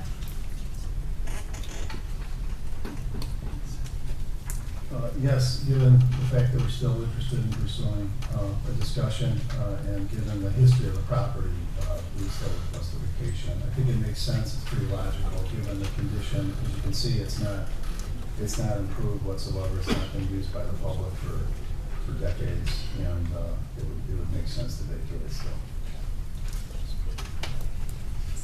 Thoughts or comments from the commission? So this alley doesn't connect to Cascade Parkway, so. No, it stops at Right, the edge there. so, if they own this, how would they get access to that Lake Cascades? So they would have to have access on the south boundary of the property. It wouldn't be through the alley. So from my perspective, I'm okay with the alley vacation, because if they do any, modifications or for any future development that may occur on here, I think that does provide additional buffer space while also protecting the residential property. So I think that, if there is, another business of some sort that would locate there, having that additional property allows for improvement to the property. So that's kind of how I look at the vacation at this point. When we vacate alleys, one of the first things we look at is have the adjacent property owners agree to the vacation. So this is essentially owned by one entity. They've signed off on it, so everyone has agreed. And then we look at, will vacating the alley in some way impede access for someone nearby? And so this being an unimproved alley that essentially dead ends into Lake Cascades, the city has no intention to improve the alley. In fact, this building is probably in the alley. So I know this is involved in a bigger project, but for us to review it fairly, I believe everyone has signed off on it. Vacating this will not create a hardship for anyone else, so that's our recommendation to vacate. So what happens when the alley is vacated? The auditor's office splits it down the middle. The right half will be attached to this parcel, the left half will be attached to this parcel. So in this case, my interpretation of that, let's say that the alley's 15 feet, 7.5 will be added here, 7.5 will be added here. The 7.5 feet added to this parcel will be C1. The 7.5 added to this parcel will be R2. Somebody have a question? If you could come forward again, please, and introduce yourself for our fine note takers. I just have a quick question. Who owns the property between the end of that alley and the curb on Lake Cascades? That's city right away. Yeah, the city owns that. So you guys own that? That's city You right paid away. USA to maintain that? USA Landscaping to maintain that? So I believe that just like in your neighborhood, you're responsible for maintaining from Right. the sidewalk to the curb, so the adjoining properties maintain that. I know sometimes National Lime and Stone has improved that area, and so they've done. That's what I was trying to determine, if National Lime and Stone owned the property between the end, the south end of that alley and the curb of the north curb of Lake Cascades. To my knowledge, not on this block. Because that would have been a railroad right-of-way previously. Correct. They own the south side of the road. Okay. But not the north No, side. that was just my question. 'Cause Yep. if they did own it, then they would be an adjacent property. Right, and yep. Okay, thank you. Other questions or comments? Yep, if you could please come forward.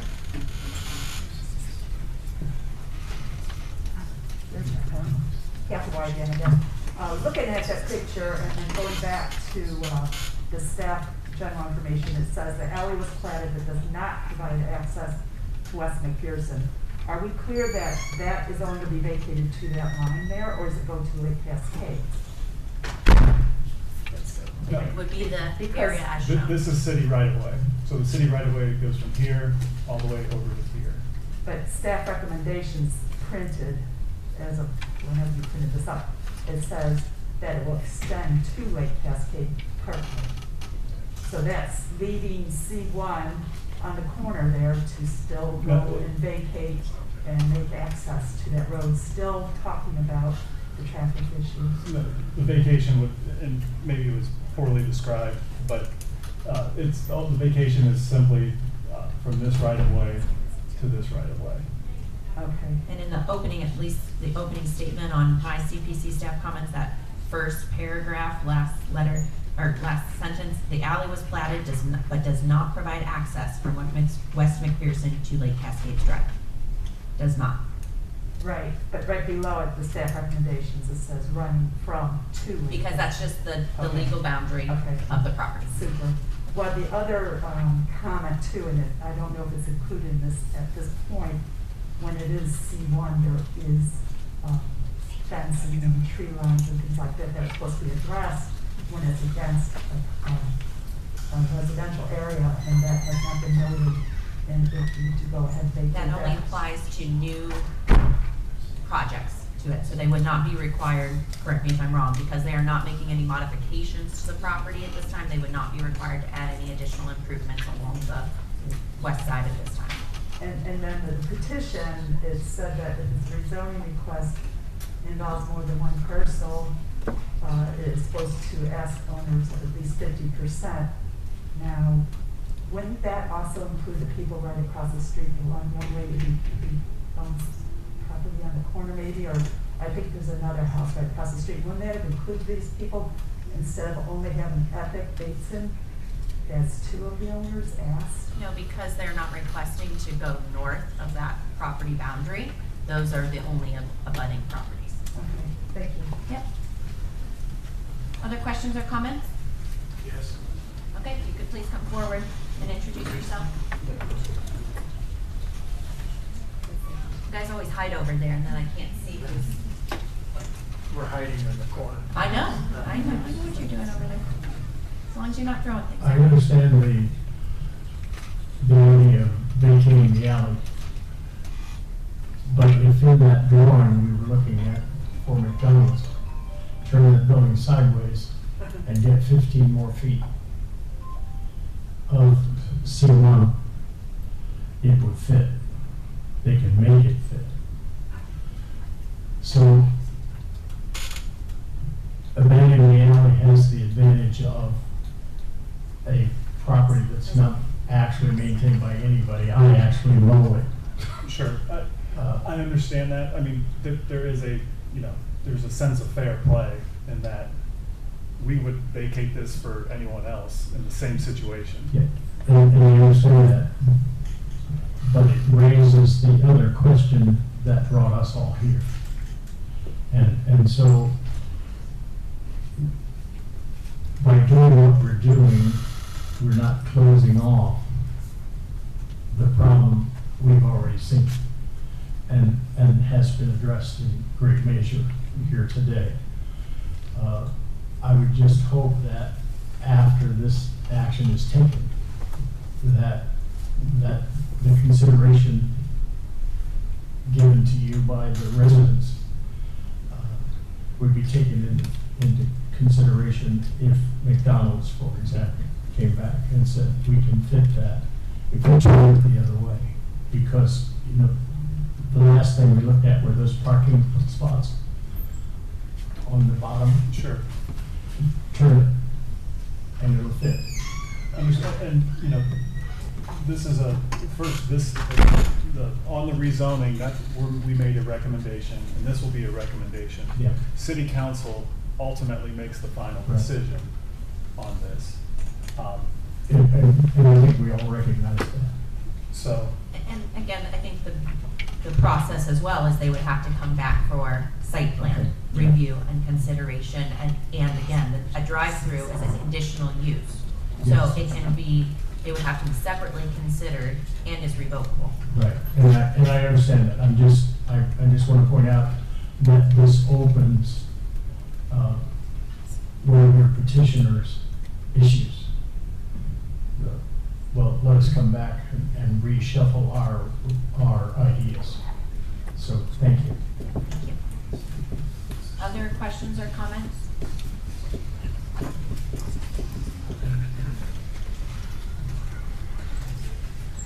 Lee White.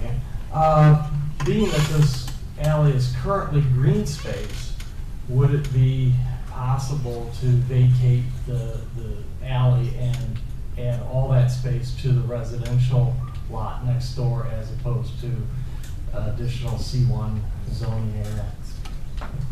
that's not the process that occurs. So.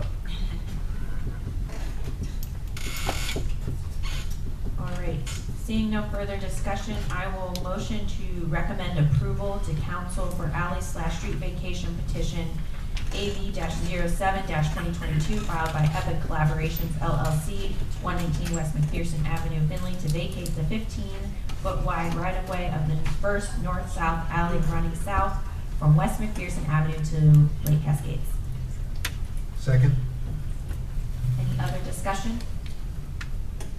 Would make a note to record general utility easement. With the condition of a general utility There is- easement being recorded There and is maintained. a electric pole that goes through here, and Metronet has, other utility companies may wish to utilize this. Okay. My motion is amended. Would you like to second your amended motion? Second. Any other discussion? All right, Jacob, whenever you're ready. Ms. Schroeder? Aye. Mr. Quinn? Aye. Mayor Harris? Aye. Mr. Martin? Aye. Mr. Garrett? Aye. All right, thank you. Moving on to item number 8, zoning amendment ZA-05-2022 filed by HRPC for an amendment to the City of Findlay zoning ordinance. The proposed amendment would address small box retail and game of skill businesses. Matthew, I assume you are taking the lead on this? Yeah, give everybody a second. We'll give it 1 minute, so.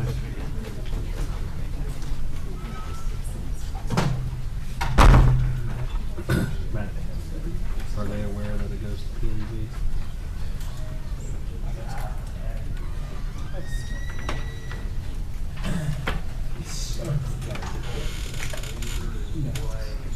Okay, we've got 2 requests.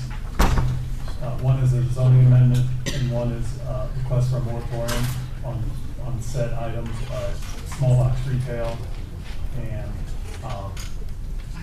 games of skill. So for small box retail, they're currently permitted in C1 and C2. And we've added them as a conditional use in the C2 general commercial district, so that'd be more Tiffin Avenue, Trenton Avenue.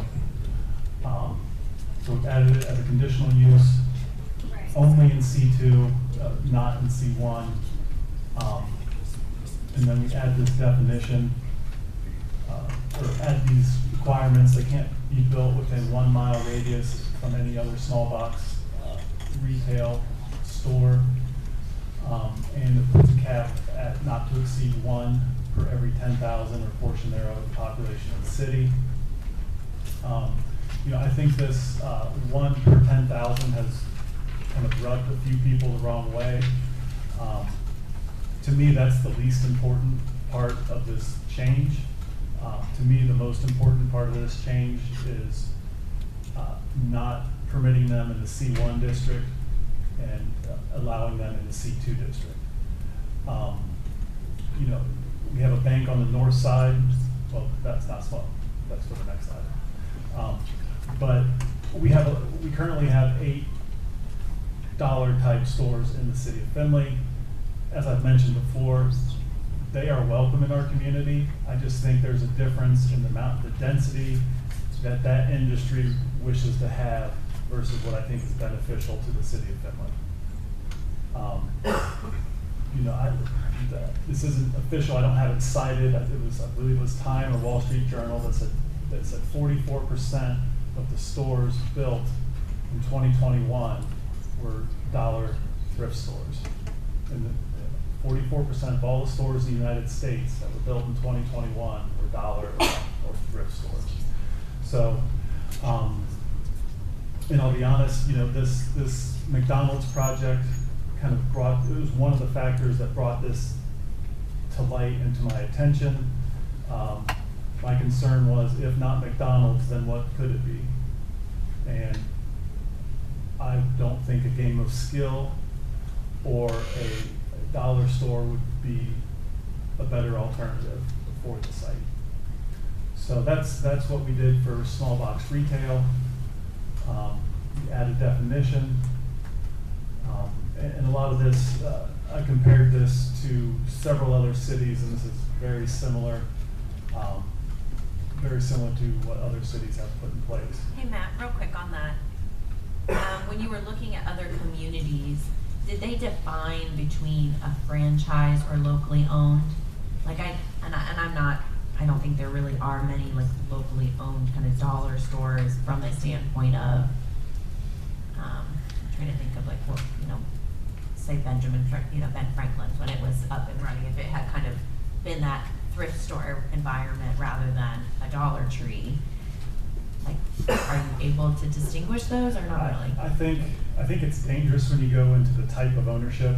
Yeah. I mean, in my opinion, that kind of strays from land use into other categories. With this, we're discussing density, distance, and location, where the type of ownership to me is a bridge too far. Maybe other smarter planners know that, but to me, and I'm not necessarily advocating for that. I just know that that was a concern. Are we limiting, a local small business owner? But to them, there's probably also, not going to be 15,000 square feet either.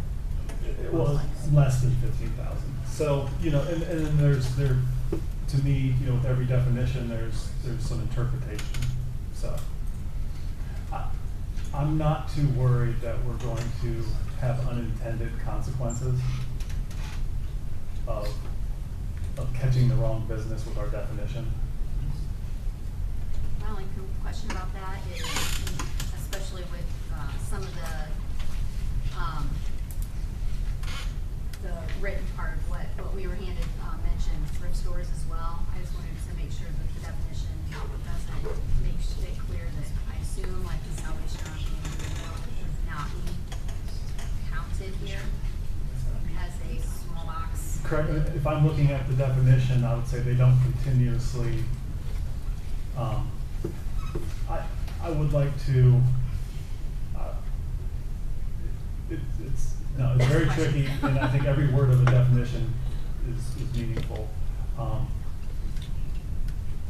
We could add a definition, thrift store, maybe nonprofit. We could work on that a little bit. Yeah, and I guess we're not trying to, thrift store, and then maybe we, in parentheses, define not second, like splitting out second hand from thrift store. Yeah. Right, because we're not trying to reference items that they're new items, right? We're not trying to. Yeah, I think adding a I'll look at our definitions, but I think a thrift store is a majority reselling used items versus new. Defining it that way, and removing thrift from this definition. Other questions, thoughts, comments on the ordinance change? Is there any thoughts on the 1 to 10,000? Would you like to change that number? Do you have any recommendation, or do you like the 1 to 10,000? I'm just posing the question. That's the one that, using a density like this is not, other communities use it. It's new to Findlay, and I think it sparked a little conversation.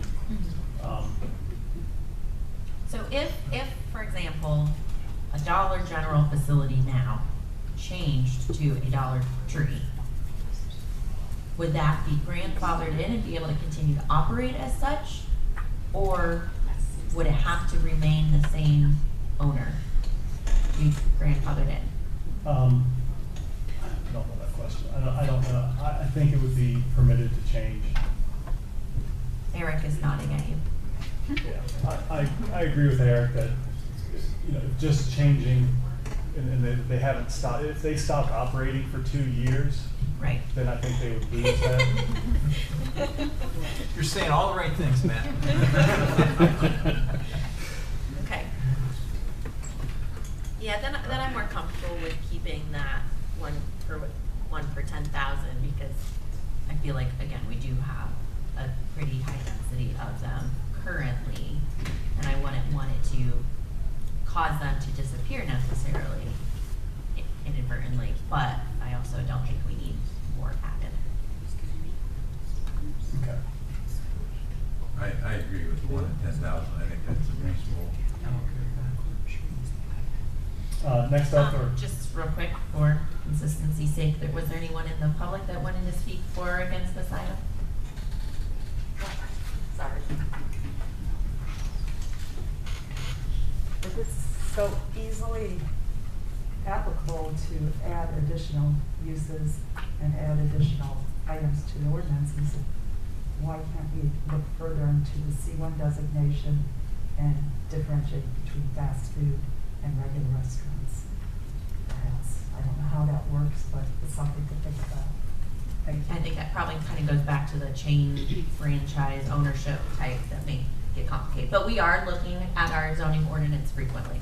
Well, the conditional uses with dual drive-throughs and things like that, where you do have the power to bring that in. And one report was talking about small neighborhood items for C1, and that would exclude a fast food restaurant in my eye. We should look at what other communities do to address that and see. Thank you. Anyone else? Okay, so then moving on to item 9, application for special review SR-02-2022, filed by Hancock Regional Planning Commission for a proposed. that Oh, was sorry. that was the first half. Sorry. Sorry, I got excited. Then we have games of skill, which they're permitted in C1, C2, C3. They're not explicitly permitted, but they fall within kind of some of the categories. So we've specifically listed games of skill as being permitted in the I1 district.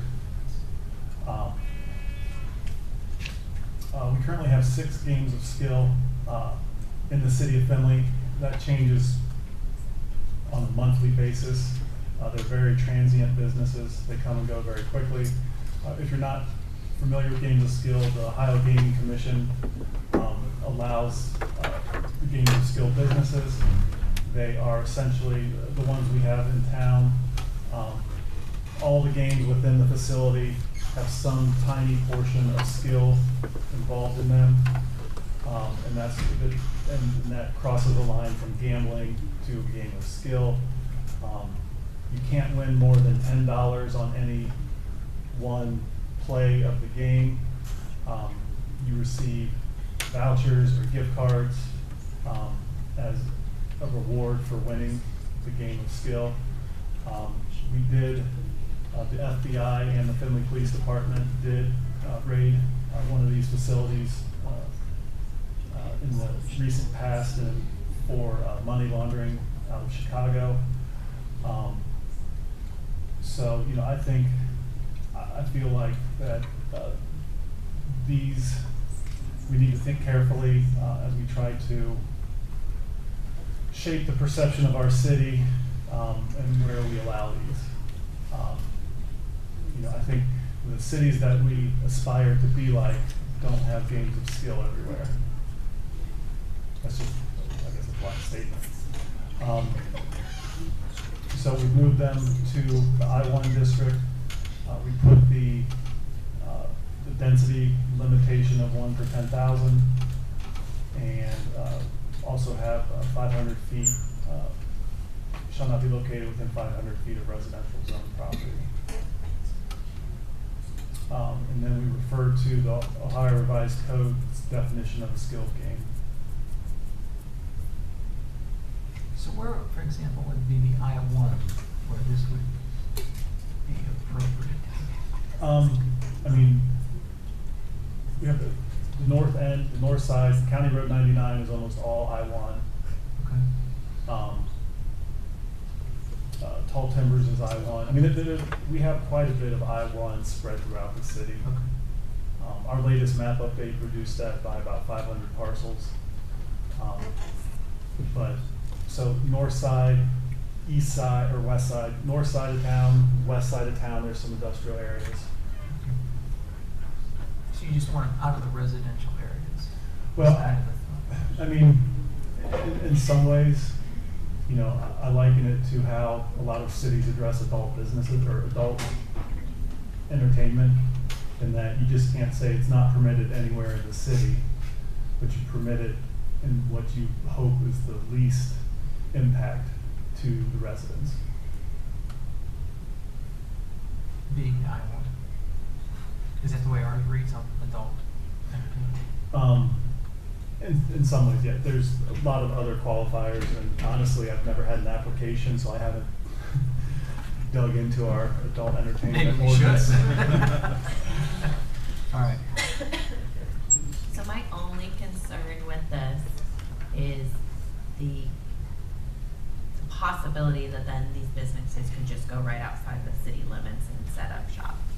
So I'm just voicing that it's really my only concern in Sure. unzoned townships, that it could kind of push them where we almost have less oversight just because of the density of law enforcement. So that, I think overall, limiting the number of them is beneficial, moving them to a less intensive area, but I think I'd say what we don't see, what I haven't seen, at least in our area, is a game of skill investing in the community and actually building a building. Right.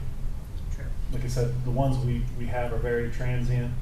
I mean, to the point that Google, you can't even look them up on Google because they're there so quickly and they're gone so quickly that Google hasn't caught up with them. So, but so to that point, I don't see them investing in building buildings because none of them are around that long. But that could happen. But I think we're setting ourselves up to, if it happens, to be an area of less impact than C1 or C2 or C3 downtown. Okay. Other questions or comments on this? Okay. Now are you ready to move on to item 9? Oh, are we just making a recommendation? Yes. I will motion to recommend a zoning ordinance modification to amend ZA-05-2022 filed by Hancock Regional Planning Commission to amend the City of Findlay zoning ordinance. The proposed amendment to address small box retail and game of skill businesses. I'll second. Any other discussion? All right, Jacob, when you're ready. Aye. Mayor Mayor. Aye. Mr. Martin. Aye. Mr. Yarrow. Aye. Ms. Schroeder. Aye. All right, now moving on to item number 9, application for special review SR-02-2022 filed by Hancock Regional Planning Commission for a proposed moratorium on small box retail and games of skill businesses. Matt? So, requested a moratorium. What I didn't want to do is it become public that we're looking to potentially restrict these items and have them hurry up and try to establish themselves in the meantime. So that's essentially the moratorium is for 6 months. It can be removed at any time. So that's the basis of it. And 6 months gives you enough time to get these zoning changes implemented? Yes, I mean, the track we're on, I mean, honestly, the moratorium is going to gain us about 2 weeks and then 30 days. The ordinance doesn't go into effect for 30 days, the zoning change. So we're gaining about a month and a week probably with the moratorium. If things proceed with yeses. Do you have applications or give potential applications in conversations right now with anybody? I mean, is there? Yeah, this morning, Eric received a call about a unfilled bank that they wish to put a game of skill in discussion of. So we receive these phone calls all the time. Okay. And so, and we see things ebb and flow, and I feel like we're definitely a big increase in the number of people calling us and discussing games of skill. Essentially, if you have any regulations against it, and we say no, and they're like, thanks, and then they hang up and they maybe run and go sign a lease. I don't know. They laugh at you first. Yeah. Less so on the Dollar General or the dollar stores, but we still pretty frequently, once a month, probably get someone inquiring about location. So I've never put a moratorium on in my entire career, but I felt that this was maybe a good idea. How quickly does the moratorium take place? So went to council. They considered passing it, waiving the 3 readings and passing on an emergency basis last Tuesday, 6 or 7 days ago. They did want some feedback from Planning Commission and the Planning and Zoning Committee, and I think their intent is to move forward at the next meeting, depending on the feedback that they receive. To be clear, though, Matt has not implemented a moratorium. We did do a moratorium on marijuana. So it would not be the first time we've done a moratorium for the city. Questions or comment? Marijuana dispensaries.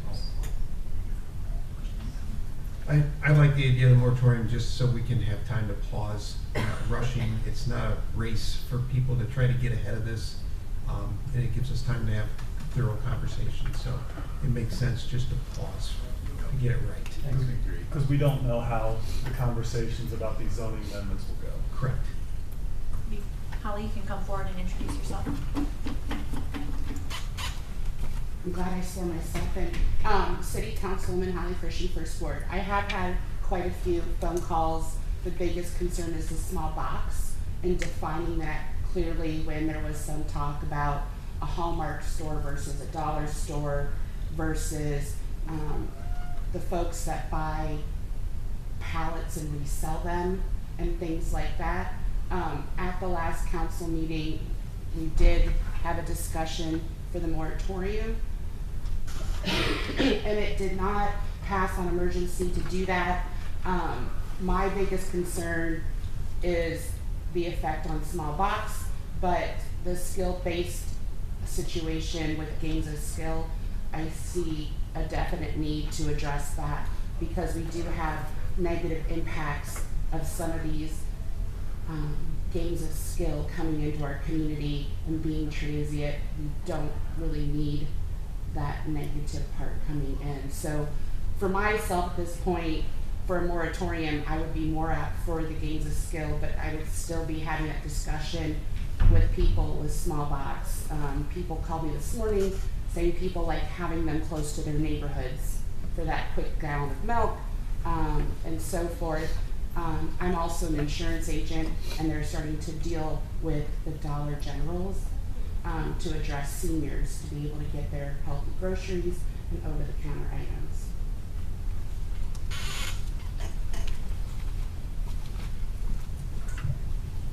I will say that the moratorium would not affect any of the existing dollar stores.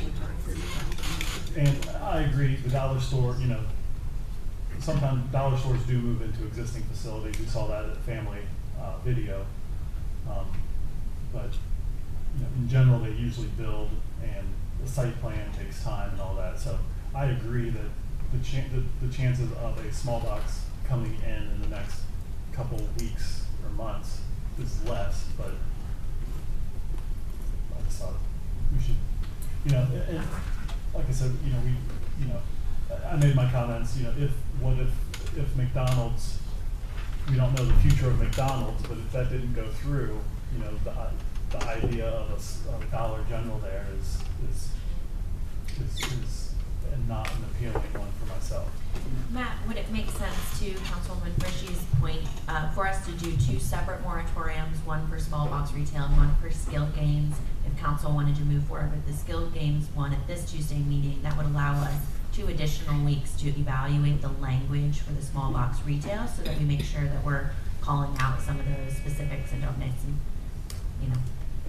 negatively impact them. We could do that, yes. We could split them up. Other questions or comments?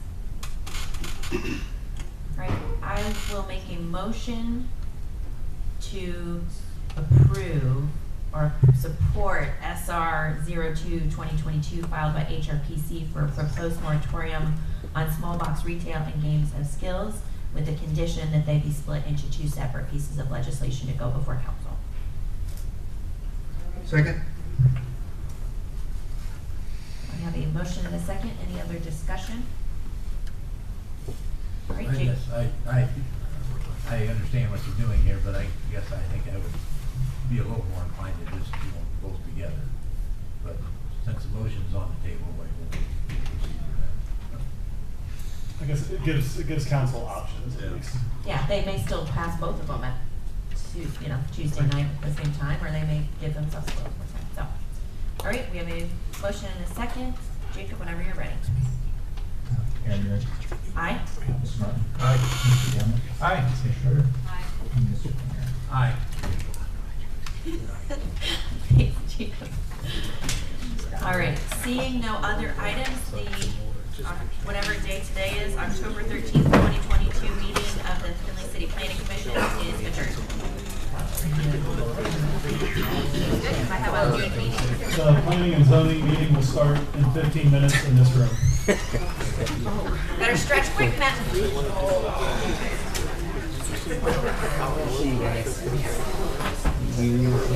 Catching up. Yeah. I had meetings during the day. I got an hour. Good work. I will let you. I have to run. Hey, girl. I don't know, like, get up. Is that the third, fourth time we're turning? Yes.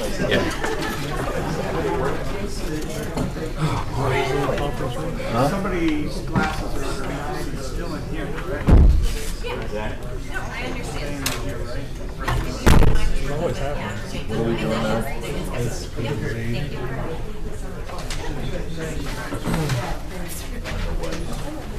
Planning and zoning committee.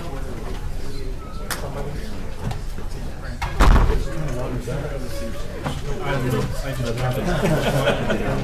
He starts talking about that's not what you're voting for. I don't. Tony, how you doing? You don't think clever land use lawyers are going to say, well, it was declined because of this reason.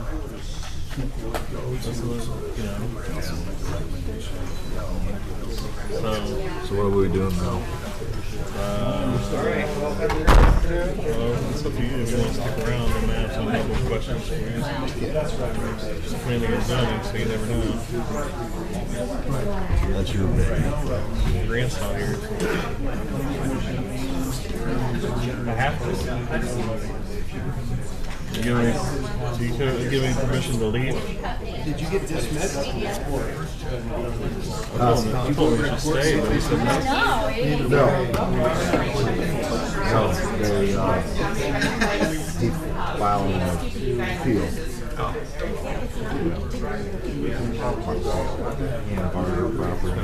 Again? I can't believe you don't wave this thing a couple times while you're sitting there. Foreclosure. See you guys. Take care.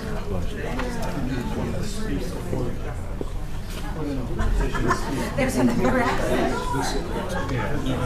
Like even tax foreclosure. Yeah. Those Johnson's the only one. Yeah, they're doing that.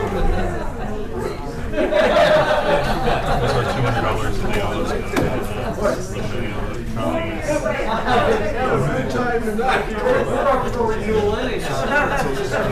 You like the letter. Well, so that's early. That would be like spring. No, I know. I caught on. Yeah. I didn't know who she was until then. So I was hoping she was sticking around because I was going to bring her up to take. Okay. But Grant said the next meeting I was going to. He's like, I don't see him yet. So, no, especially when we start rambling on about this.